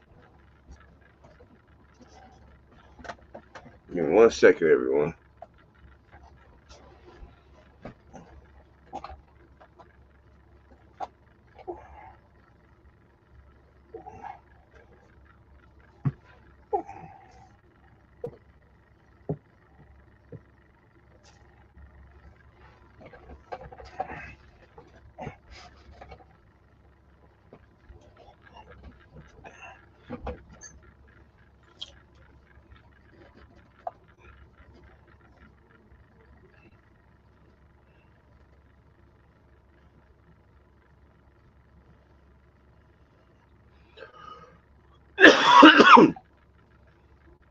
Brief study of Hanlon. They scuttled around corners ahead of him, or withdrew into alleys trying to muffle their curses as they floundered in snow that likely had not been touched by the sun. He was not bulky, and little taller than the average run of man, with his sword and breastplate hidden by his cloak to boot. But footpads looked for weakness or hesitation, and he moved with an obvious self-confidence, plainly unafraid of lurkers, an attitude helped by the long dagger concealed in his gauntleted right hand. He kept an eye out for patrols of guardsmen as he walked, but he did not expect to see any. The strong arms and prowlers would have sought other hunting grounds if the guards were about. Of course, he could send nosy guardsmen on their way with a word that he wanted no observers of any kind, and no questions why he was so far from the palace afoot. His step hesitated as 2 heavily cloaked women appeared at a crossing well ahead, but they moved on without glancing his way, and he breathed more easily. Very few women would venture out at this time of night without a man along to wield sword or cudgel, and even without seeing their faces, he would have wagered a fistful of gold to a horse apple. That pair were Aes Sedai, or else some of those strange women who filled most of the beds in the palace. The thought of that lot brought a scowl, and a prickling between his shoulder blades like the brush of nettles. Whatever was going on in the palace, it was enough to give him the grips. The sea folk women were bad enough, and not just because they went swaying along the halls in that seductive way, then pulled a knife on a man. He had not even thought of patting one on the bottom, after he realized they and the Aes Sedai were staring at one another like strange cats in a box. And plainly, however impossibly, the sea folk were the larger cats. The others were worse, in a way. No matter what the rumors said, he knew the look of Aes Sedai, and it did not include wrinkles. Yet some of them could channel, and he had the disturbing notion that they all could, which made no sense at all. Maybe the sea folk had some sort of peculiar dispensation, but as for these kin, as Thalian called them, everyone knew that if 3 women who could channel and were not Aes Sedai sat down at the same table, Aes Sedai would appear before they could finish a pitcher of wine and tell them to move on and never speak to one another again. And make sure they did it, besides. That was given. But there those women sat in the palace, over 100 of them, holding their private meetings, walking around Aes Sedai without one frown between them. Until today, anyway. And whatever had set them huddling like frightened hens, the Aes Sedai had been every bit as anxious. There were too many oddities to suit him. When Aes Sedai behaved oddly, it was time for a man to look to the safety of his own skin. With a curse, he jerked himself out of his reverie. A man needed to look out for his skin in the night, too. Letting his concentration drift was no way to do it. At least he had not stopped, or even slowed. After a few more steps, he smiled a thin smile, and thumbed the blade of his dagger. The wind sighed down the street and fell, whistled across rooftops and fell, and in the brief silences between, he could hear the faint crunch of the boots that had been following him since shortly after he left the palace. At the next crossing street, he turned to his right at the same steady, unhurried pace, then suddenly flattened his back against the front of a stable that stood hard on the corner. The wide stable doors were shut and likely barred on the inside, but the smell of horse and horse dung hung in the icy air. The inn across the street was closed up tight as well, its windows shuttered and dark, the only sound aside from the wind, the creak of its swinging sign, he could not make out in the night. No one to see what they should not. He had a moment's warning. The sound of boots quickened in an effort not to let him out of sight too long. And then a cowled head was thrust cautiously around the corner. Not cautiously enough, of course. His left hand darted into the cowl to seize a throat at the same time his right made a practiced stop thrust with the dagger. He half expected to find a breastplate or a mail shirt under the man's coat, and he was ready if he did. But an inch of steel sank easily beneath the fellow's breastbone. He did not know why that seemed to paralyze a man's lungs, so he could not cry out until he had drowned in his own blood, but he knew that it did. Still, tonight he had no time to wait. No guards in sight at present did not mean matters would stay that way for long. With a quick wrench, he slammed the man's head against the stable's stone wall hard enough to crack his skull, then shoved his dagger to the hilt, feeling the blade grate as it dug through the fellow's spine. His breathing remained steady. Killing was just a thing that had to be done now and again, nothing to get excited over, but he hurriedly lowered the corpse to the snow against the wall and crouched beside it, wiping his blade on the dead man's dark coat, while sticking his other hand into his armpit to tug off his steel-backed gauntlet. Head swiveling, he watched the street both ways as he felt quickly across the man's face in the darkness. A rasp of stubble under his fingers told him that it was a man, but no more. Man, woman, or child made no difference to him. Fools behaved as though children had no eyes to see or tongues to tell what they saw, yet he wished there had been a mustache or a bulbous nose. Anything to spark a memory and tell him who this fellow had been. A squeeze of the dead man's sleeve found thick wool, neither fine nor particularly rough, and a sinewy arm that could have belonged to clerk or wagon driver or footman. To any man, in short, just like the coat. Searching down the body, he rifled through the fellow's pockets, finding a wooden comb and a ball of twine, which he tossed aside. At the man's belt, his hand paused. A leather sheath hung there, empty. No man on earth could have drawn a dagger after Hanlon's blade found his lungs. Of course, there was good cause for a man to carry his knife unsheathed when he walked out at night, but the reason that came most readily to mind right then was to stab someone in the back or cut a throat. It was only a fleeting pause, though. Wasting no time on speculation, he sliced off the fellow's purse beneath the drawstrings. The weight of the coins he spilled into his hand and hastily stuffed into his own pocket told him there was no gold, likely not even a piece of silver, but a cut purse and no coins would make whoever found the body think him the prey of strong arms. Straightening, he tugged on his gauntlet, and only moments after driving his blade home, he was striding along the slush-covered pavement once more, dagger held close to his side beneath his cloak and eyes wary. He did not relax until he was a street away from the dead man, and then he did not relax very far. Most people who heard of the killing would accept the tale of murder for theft that he had laid out for them, but not whoever had sent the fellow. Following all the way from the palace meant that he had been sent, but by whom? He was fairly sure that any of the sea folk who wanted a knife put in him would have done the deed herself. For all that the kin troubled him just by being there, they seemed to keep quiet and walk small. True, people who practiced avoiding notice were the most likely to resort to a hired knife in the night, but he had never exchanged more than 3 words at a time with any of them, and he certainly had never tried to finger one. The Aes Sedai seemed more likely. We have a good one, Christopher. Has their suspicions. Still, any one of them might have her own reasons for wanting him dead. You could never trust the Aes Sedai.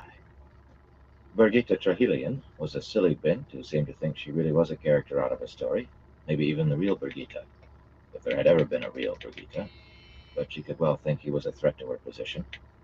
She might be a strumpet, wiggling around the corridors in those trousers the way she did, yet she had a cold eye. That one could order a throat slit without blinking. The last possibility was the one that worried him most, though. His own masters were not the most trusting of people, and not always the most trustworthy. And the Lady Cheyenne of Arhin, who currently gave his orders, was the one who had sent a summons that had pulled him into the night, where a fellow just happened to be waiting to follow him, knife in hand. He did not believe in coincidence, no matter what people said about this Althor.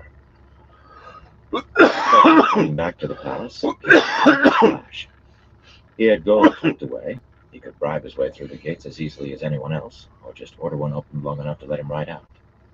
But it would mean spending the rest of his life watching anyone who came inside might be the one sent. Not so different from the way he lived now, except for the certainty that someone would put poison in his cup or a knife through his ribs sooner or later.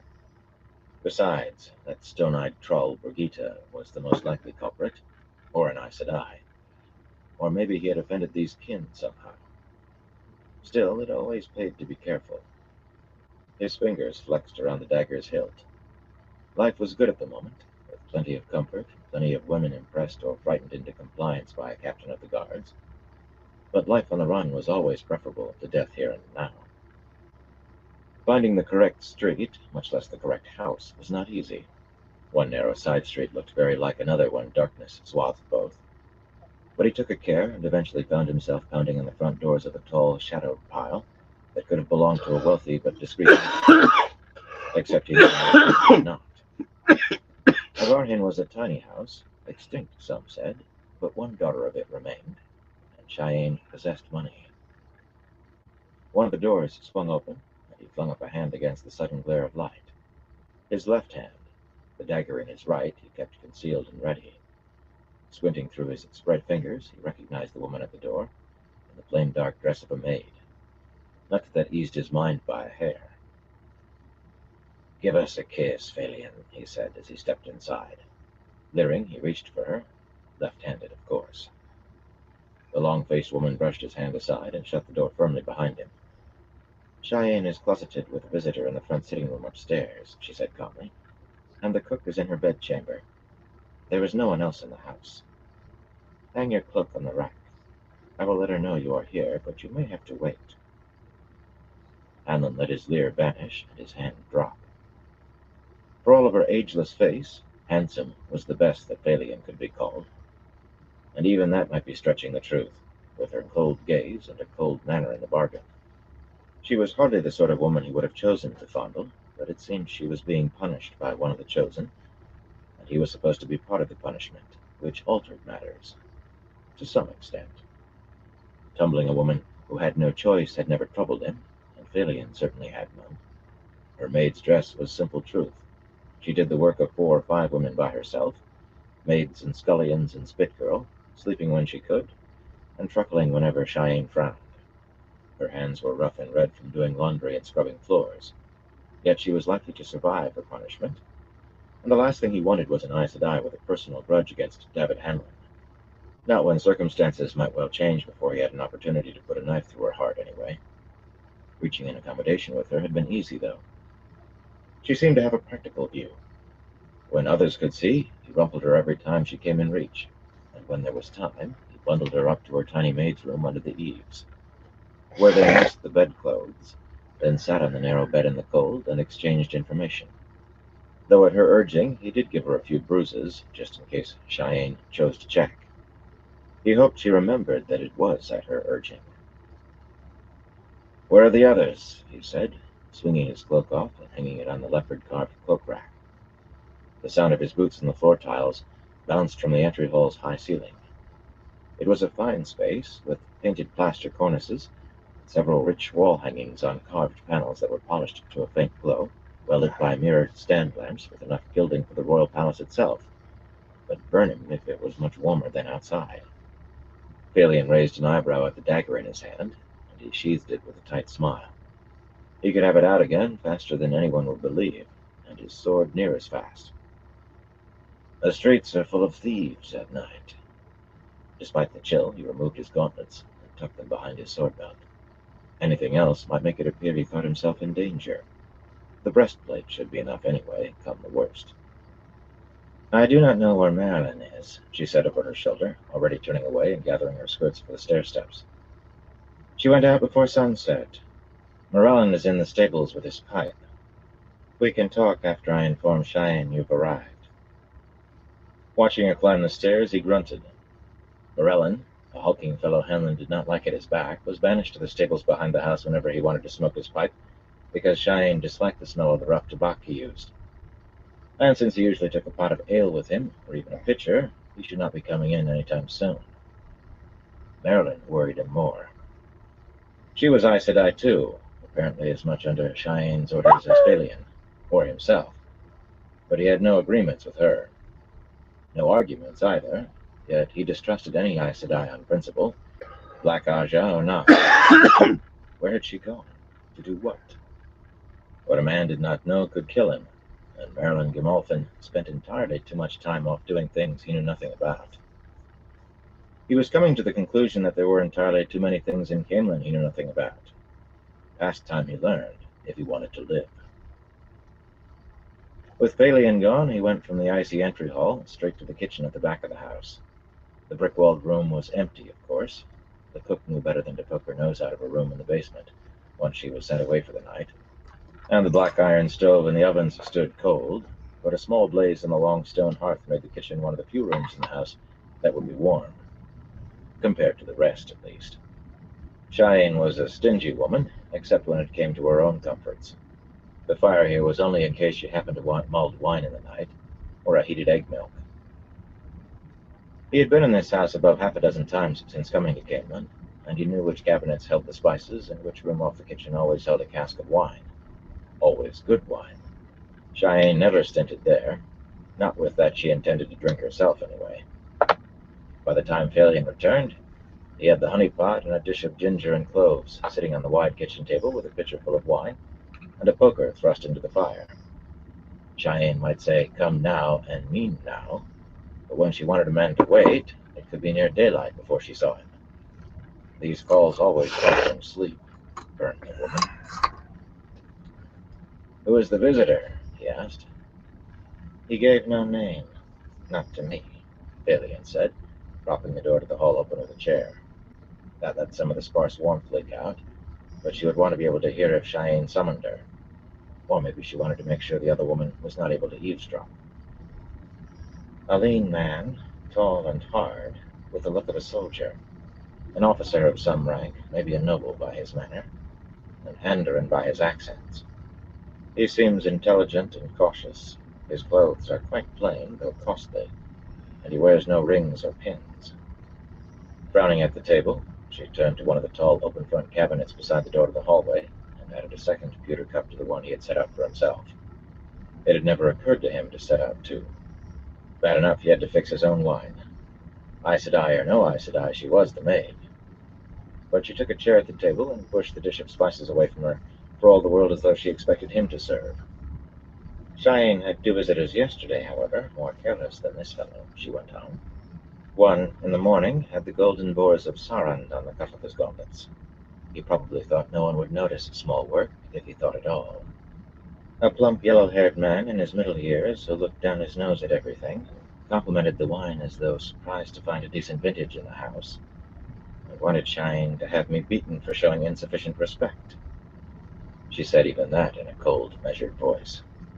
The only time she had had any heat in her was when Cheyenne put the strap to her. He had heard her howl right enough then. A countryman who has seldom been to Camelin, but believes he knows how his betters behave, I should say. You can mark him by a wart on his chin and a small half-moon scar beside his left eye. The fellow in the afternoon was short and dark, with a sharp nose and wary eyes, and no scars or marks I could see, though he wore a ring with a square garnet on his left hand. He was sparing with words, very mindful to give away nothing in the little I heard, but he carried a dagger with the 4 moons of House Marn in the pommel. Folding his arms, Hanlon leaned against the side of the fireplace and kept his face smooth despite a desire to scowl. He had been sure that the plan was for Elaine to take the throne, though what came after remained a mystery. She had been promised to him as a queen. Whether or not she wore a crown when he took her mattered not a whit to him, except for the spice it added. Breaking that long-legged bit to saddle would be pure pleasure if she had been a farmer's daughter, especially after the chip cut a slice off him today in front of all those other women. But dealings with Sarand and Marn said maybe Elaine was meant to die uncrowned. Maybe, in spite of all the promises that he could romp the queen, he had been placed where he was, so he could kill her at some selected moment, when her death would bring some specific result sought by Cheyenne. Or rather, by the chosen who had given her her orders. Moradin, the fellow was called, a name Hanlon had never heard before coming to this house. That did not trouble him. If a man had the nerve to call himself one of the chosen, Hanlon was not fool enough to question it. The likelihood that he was no more than a dagger in this did not trouble him. So long as a dagger did the job, what matter if it broke in the doing? Much better to be the fist on the hilt than the blade. "Did you see any gold change hands?" he asked. "Did you hear anything?" "I would have said," she replied thinly. "And by our agreement, it is my turn for a question." He managed to mask his irritation behind an expectant look. The fool woman always asked about the Aes Sedai in the palace, or those she called the kin, or about the sea folk. Silly questions. Who was friendly with whom, and who unfriendly? Who exchanged private words, and who avoided one another? What he had heard them say, as if he had nothing to do with his time but lurk around the hallways spying on them. He never lied to her. There was too much chance she might learn the truth, even mired here in this house as a maid. She was Aes Sedai, after all. But it was growing difficult to come up with something he had not already told her, and she was adamant that he'd give information if he expected to receive any. Still, he had a few tidbits to offer today, some of the sea folk going off, and the whole lot of them jumping for most of the day as if they had icicles shoved down their backs. She would have to settle for that.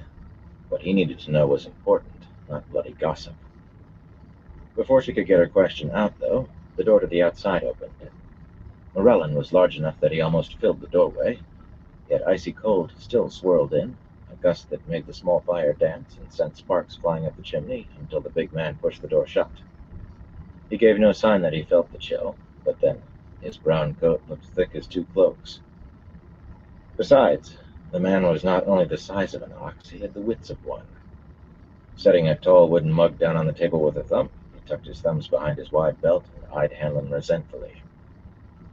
"You messing with my woman?" he muttered. Hanlon gave a start. Not from any fear of Morellon, not with the oaf on the other side of the table. What startled him was the Aes Sedai leaping from her chair, snatching up the wine pitcher.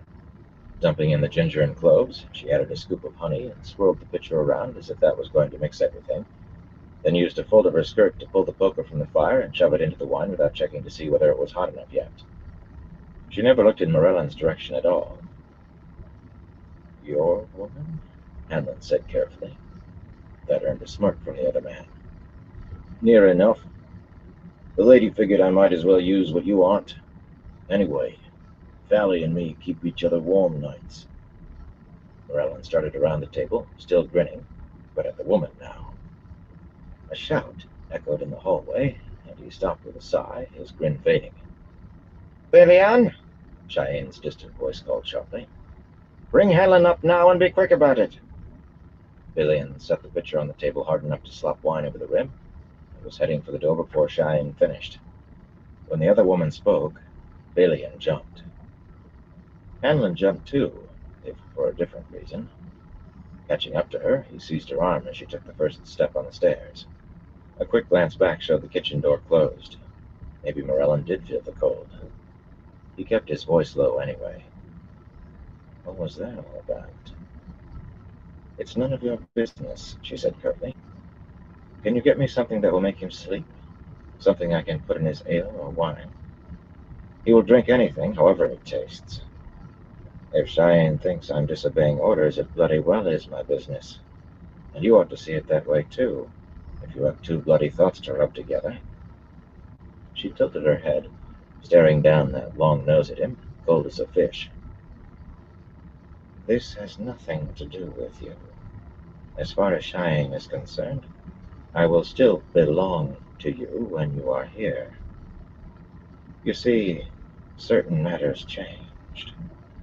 Suddenly, something unseen grasped his wrist tightly and pulled his hand from her sleeve. Something else latched onto his throat, squeezing till he could not draw breath.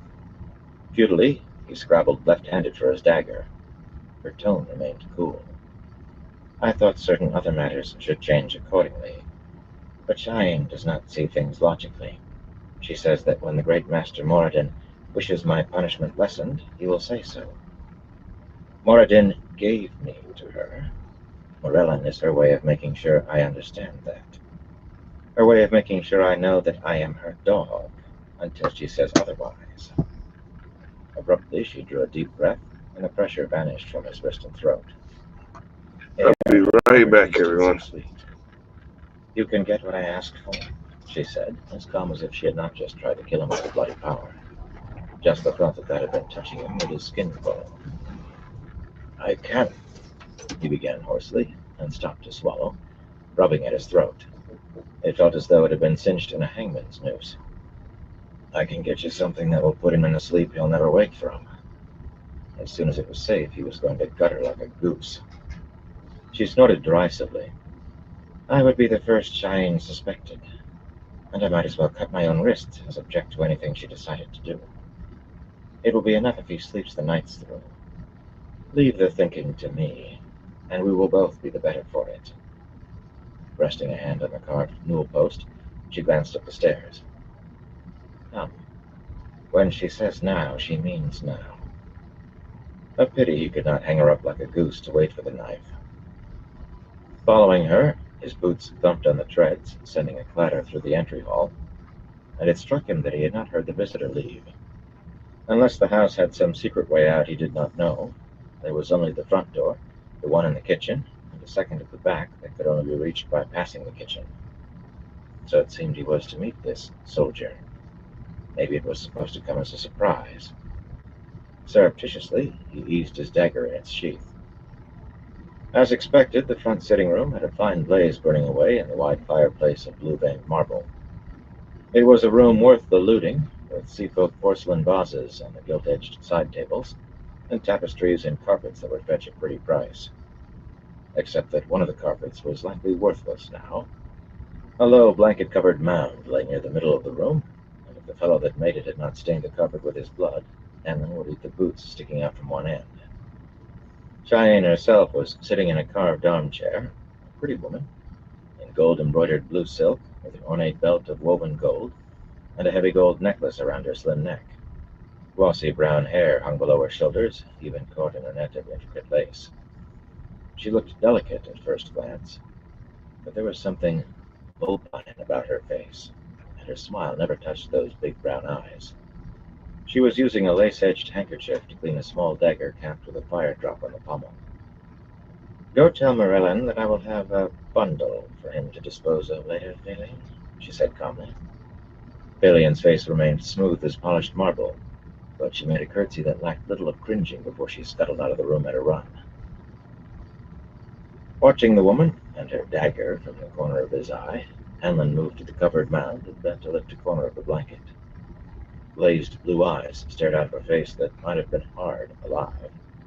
The dead always looked softer. Apparently, he had been neither as cautious nor as intelligent as Phalion thought him. Emlyn let the blanket fall and straightened. He said something you objected to, my lady? He said mildly. Who was he? He said several things I objected to. She held her dagger up, studying the small blade to be sure it was clean, then slid it into a gold-worked sheath at her waist. Tell me, is Elaine's child yours? I don't know who fathered the whelp, he said wryly. Why, my lady? Do you think I'd go soft? The last chit who claimed I'd gotten a child on her, stuffed her down a well to cool her head and made sure she stayed there. There were a long-necked silver wine pitcher and 2 chased silver cups sitting on a tray on one of the side tables. "Is this safe?" he asked, peering into the cups.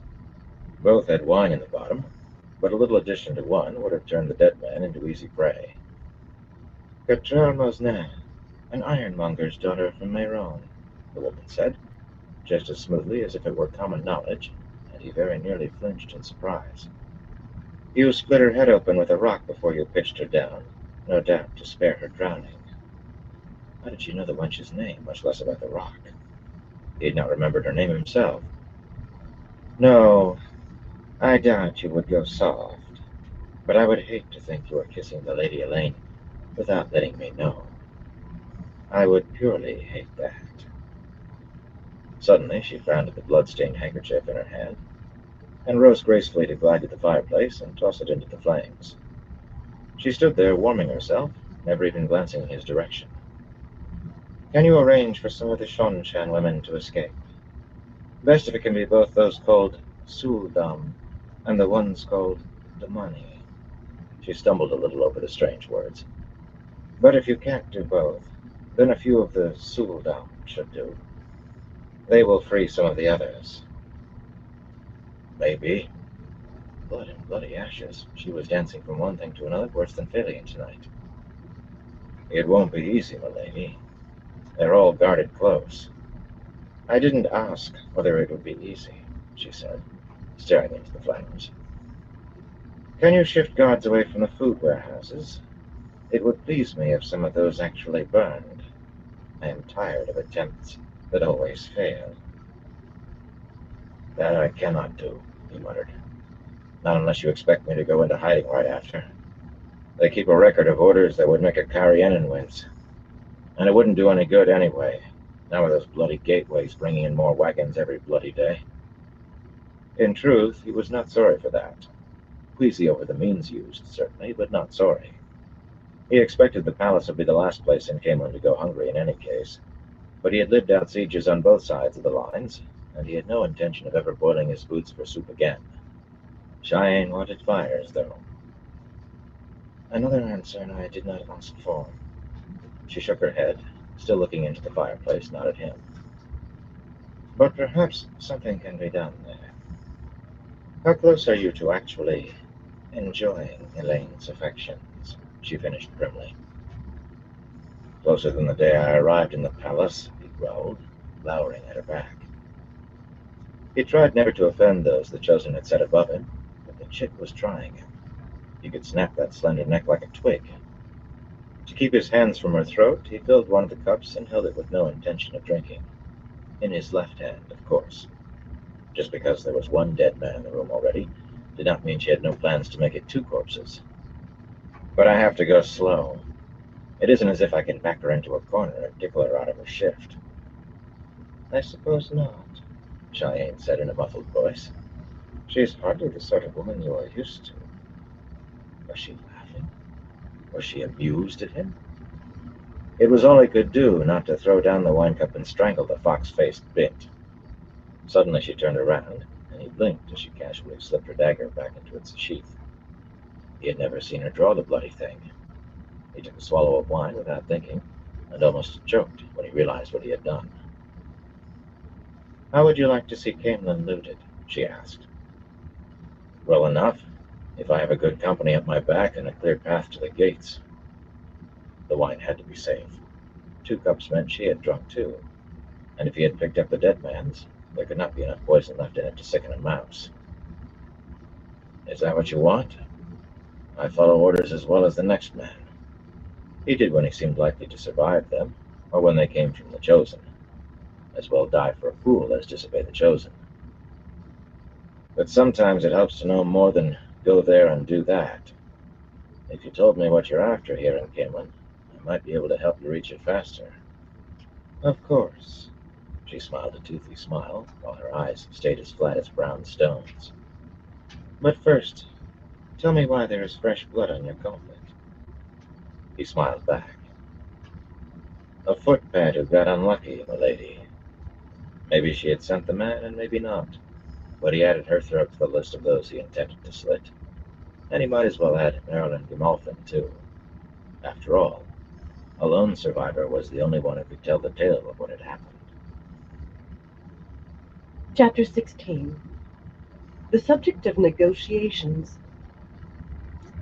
The morning sun sat on the horizon, leaving the nearer side of Tar Valon still wrapped in shadows, but the snow that covered everything gleamed brightly. The city itself seemed to shine behind its long white walls, all bravely towered and bannered, yet to Egwene, sitting her roan gelding on the riverbank above the city, it seemed even farther away than it really was. The Aranen widened to more than 2 miles here, and the Alandrella Aranen and Osandrella Aranen flowing to either side of the island were almost half that, so that Tar Valon appeared to sit in the middle of a great lake, unreachable despite the massive bridges that stood high above the waters so that ships could sail beneath them easily. The white tower itself, its own white shaft rising to an impossible height from the city's heart, filled her own heart with a yearning for home. Not for the 2 rivers, but for the tower. That was her home now. A plume of smoke caught her eye, a faint black line rising from the far bank beyond the city, and she grimaced. Daishar stamped a hoof in the snow, but a pat on the neck sufficed to soothe the roan. It would take more to soothe his rider. Homesickness was the smallest part of it, minuscule compared to the rest. With a sigh, she rested her reins on the high pommel of her saddle and raised the long brass-bound looking-glass. Her cloak fell back, slipping off one shoulder, but she ignored the cold that misted her breath and placed a gloved hand to shield the front lens against the sun's glare. The city walls leapt closer in her sight. She focused on the tall, curving arms of North Harbor that pushed out into the upstream currents. People moved purposefully atop the battlements that enfolded the harbor, but she could barely discern men from women at that distance. Still, she was glad that she was not wearing her 7-striped stole, and that her face was deep within her cowl, just in case someone there had a stronger glass than she. The wide mouth of the man-made harbor was blocked by a massive iron chain drawn taut a few feet above the water.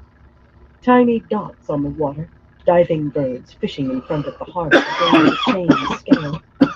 One single long link would have required 2 minutes. A rowboat might slip under that barrier, but no vessel of any size would enter unless the white tower allowed. Of course, the chain was only intended to keep out enemies. "There they are, Mother," Lord Gareth murmured, and she lowered the glass. Her general was a stocky man in a plain breastplate worn over a plain brown coat, without any touch of gilt or embroidery anywhere. His face was bluff and weathered behind the bars of his helmet, and the years had given him a strange sort of comforting calmness.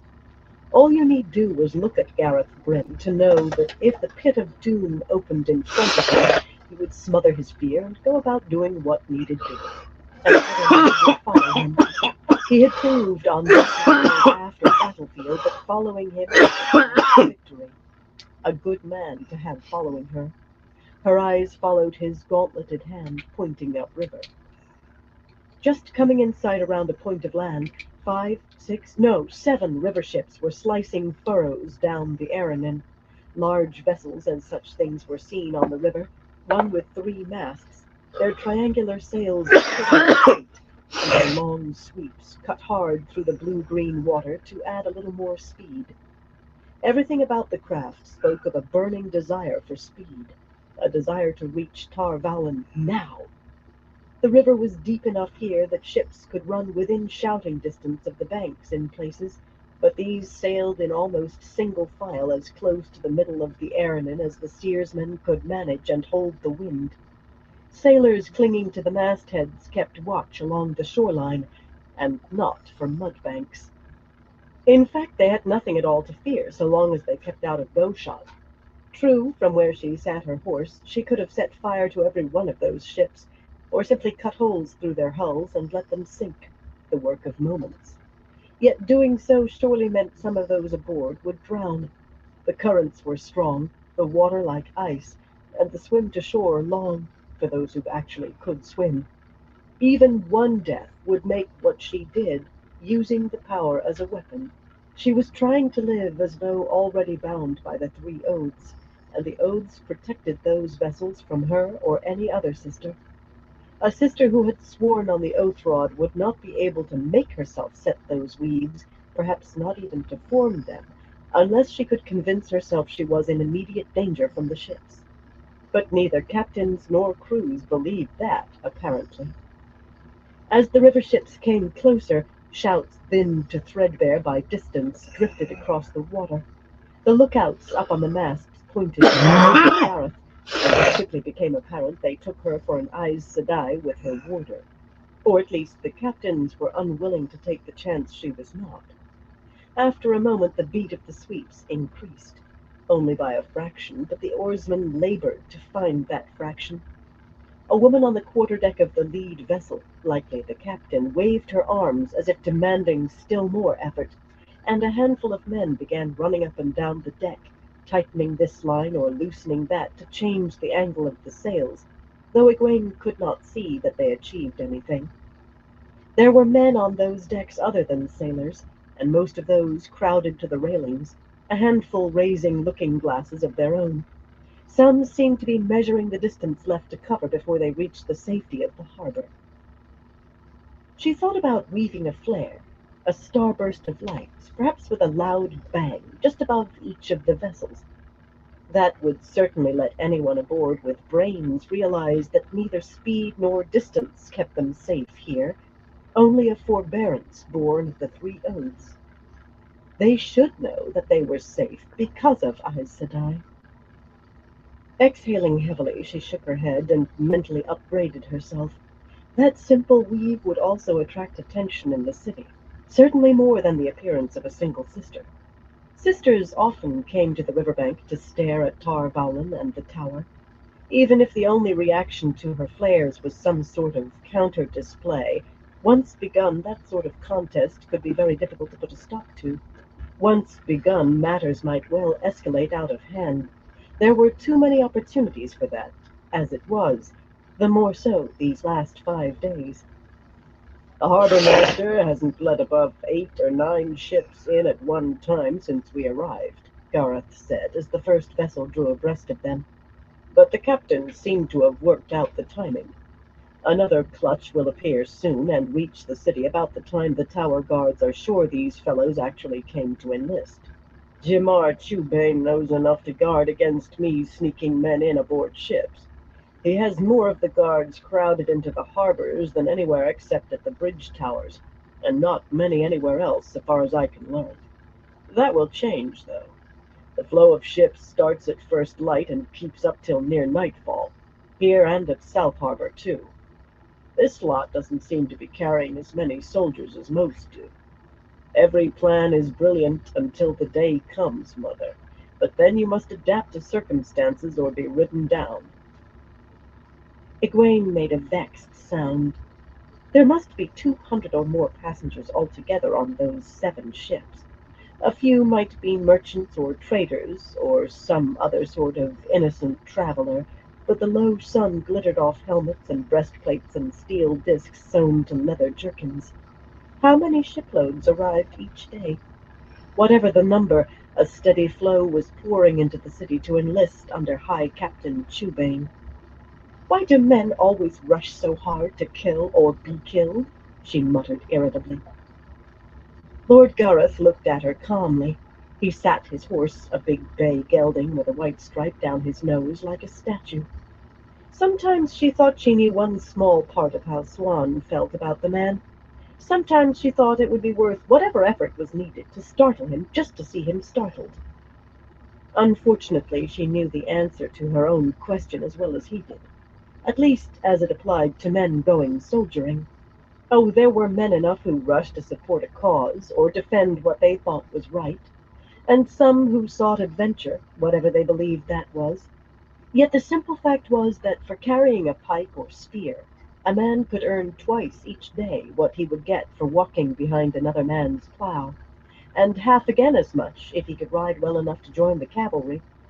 Crossbowmen and archers fell in between.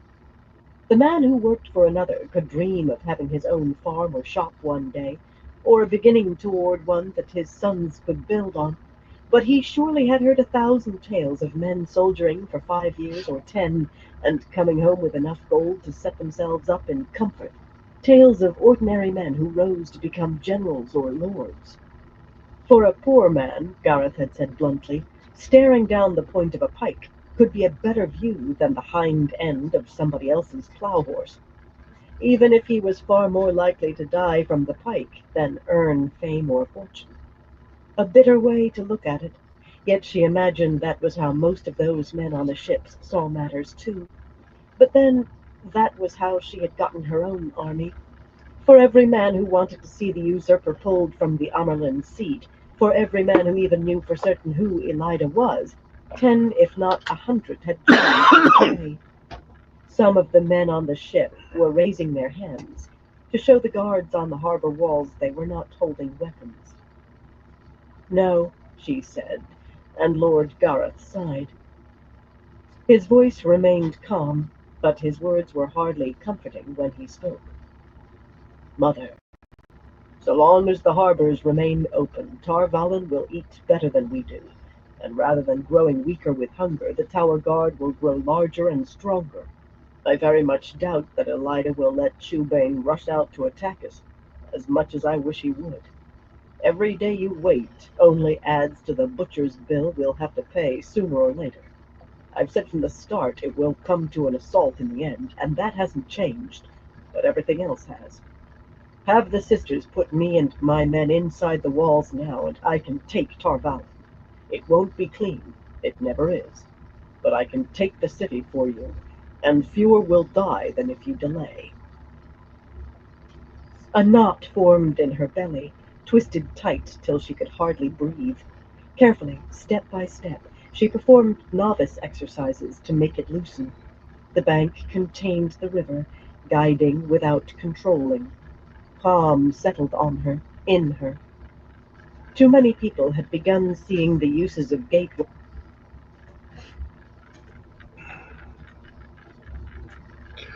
Alright, everyone, I'm gonna call into this live for tonight. I want to thank everyone for stopping by, and everyone who continues to stop by.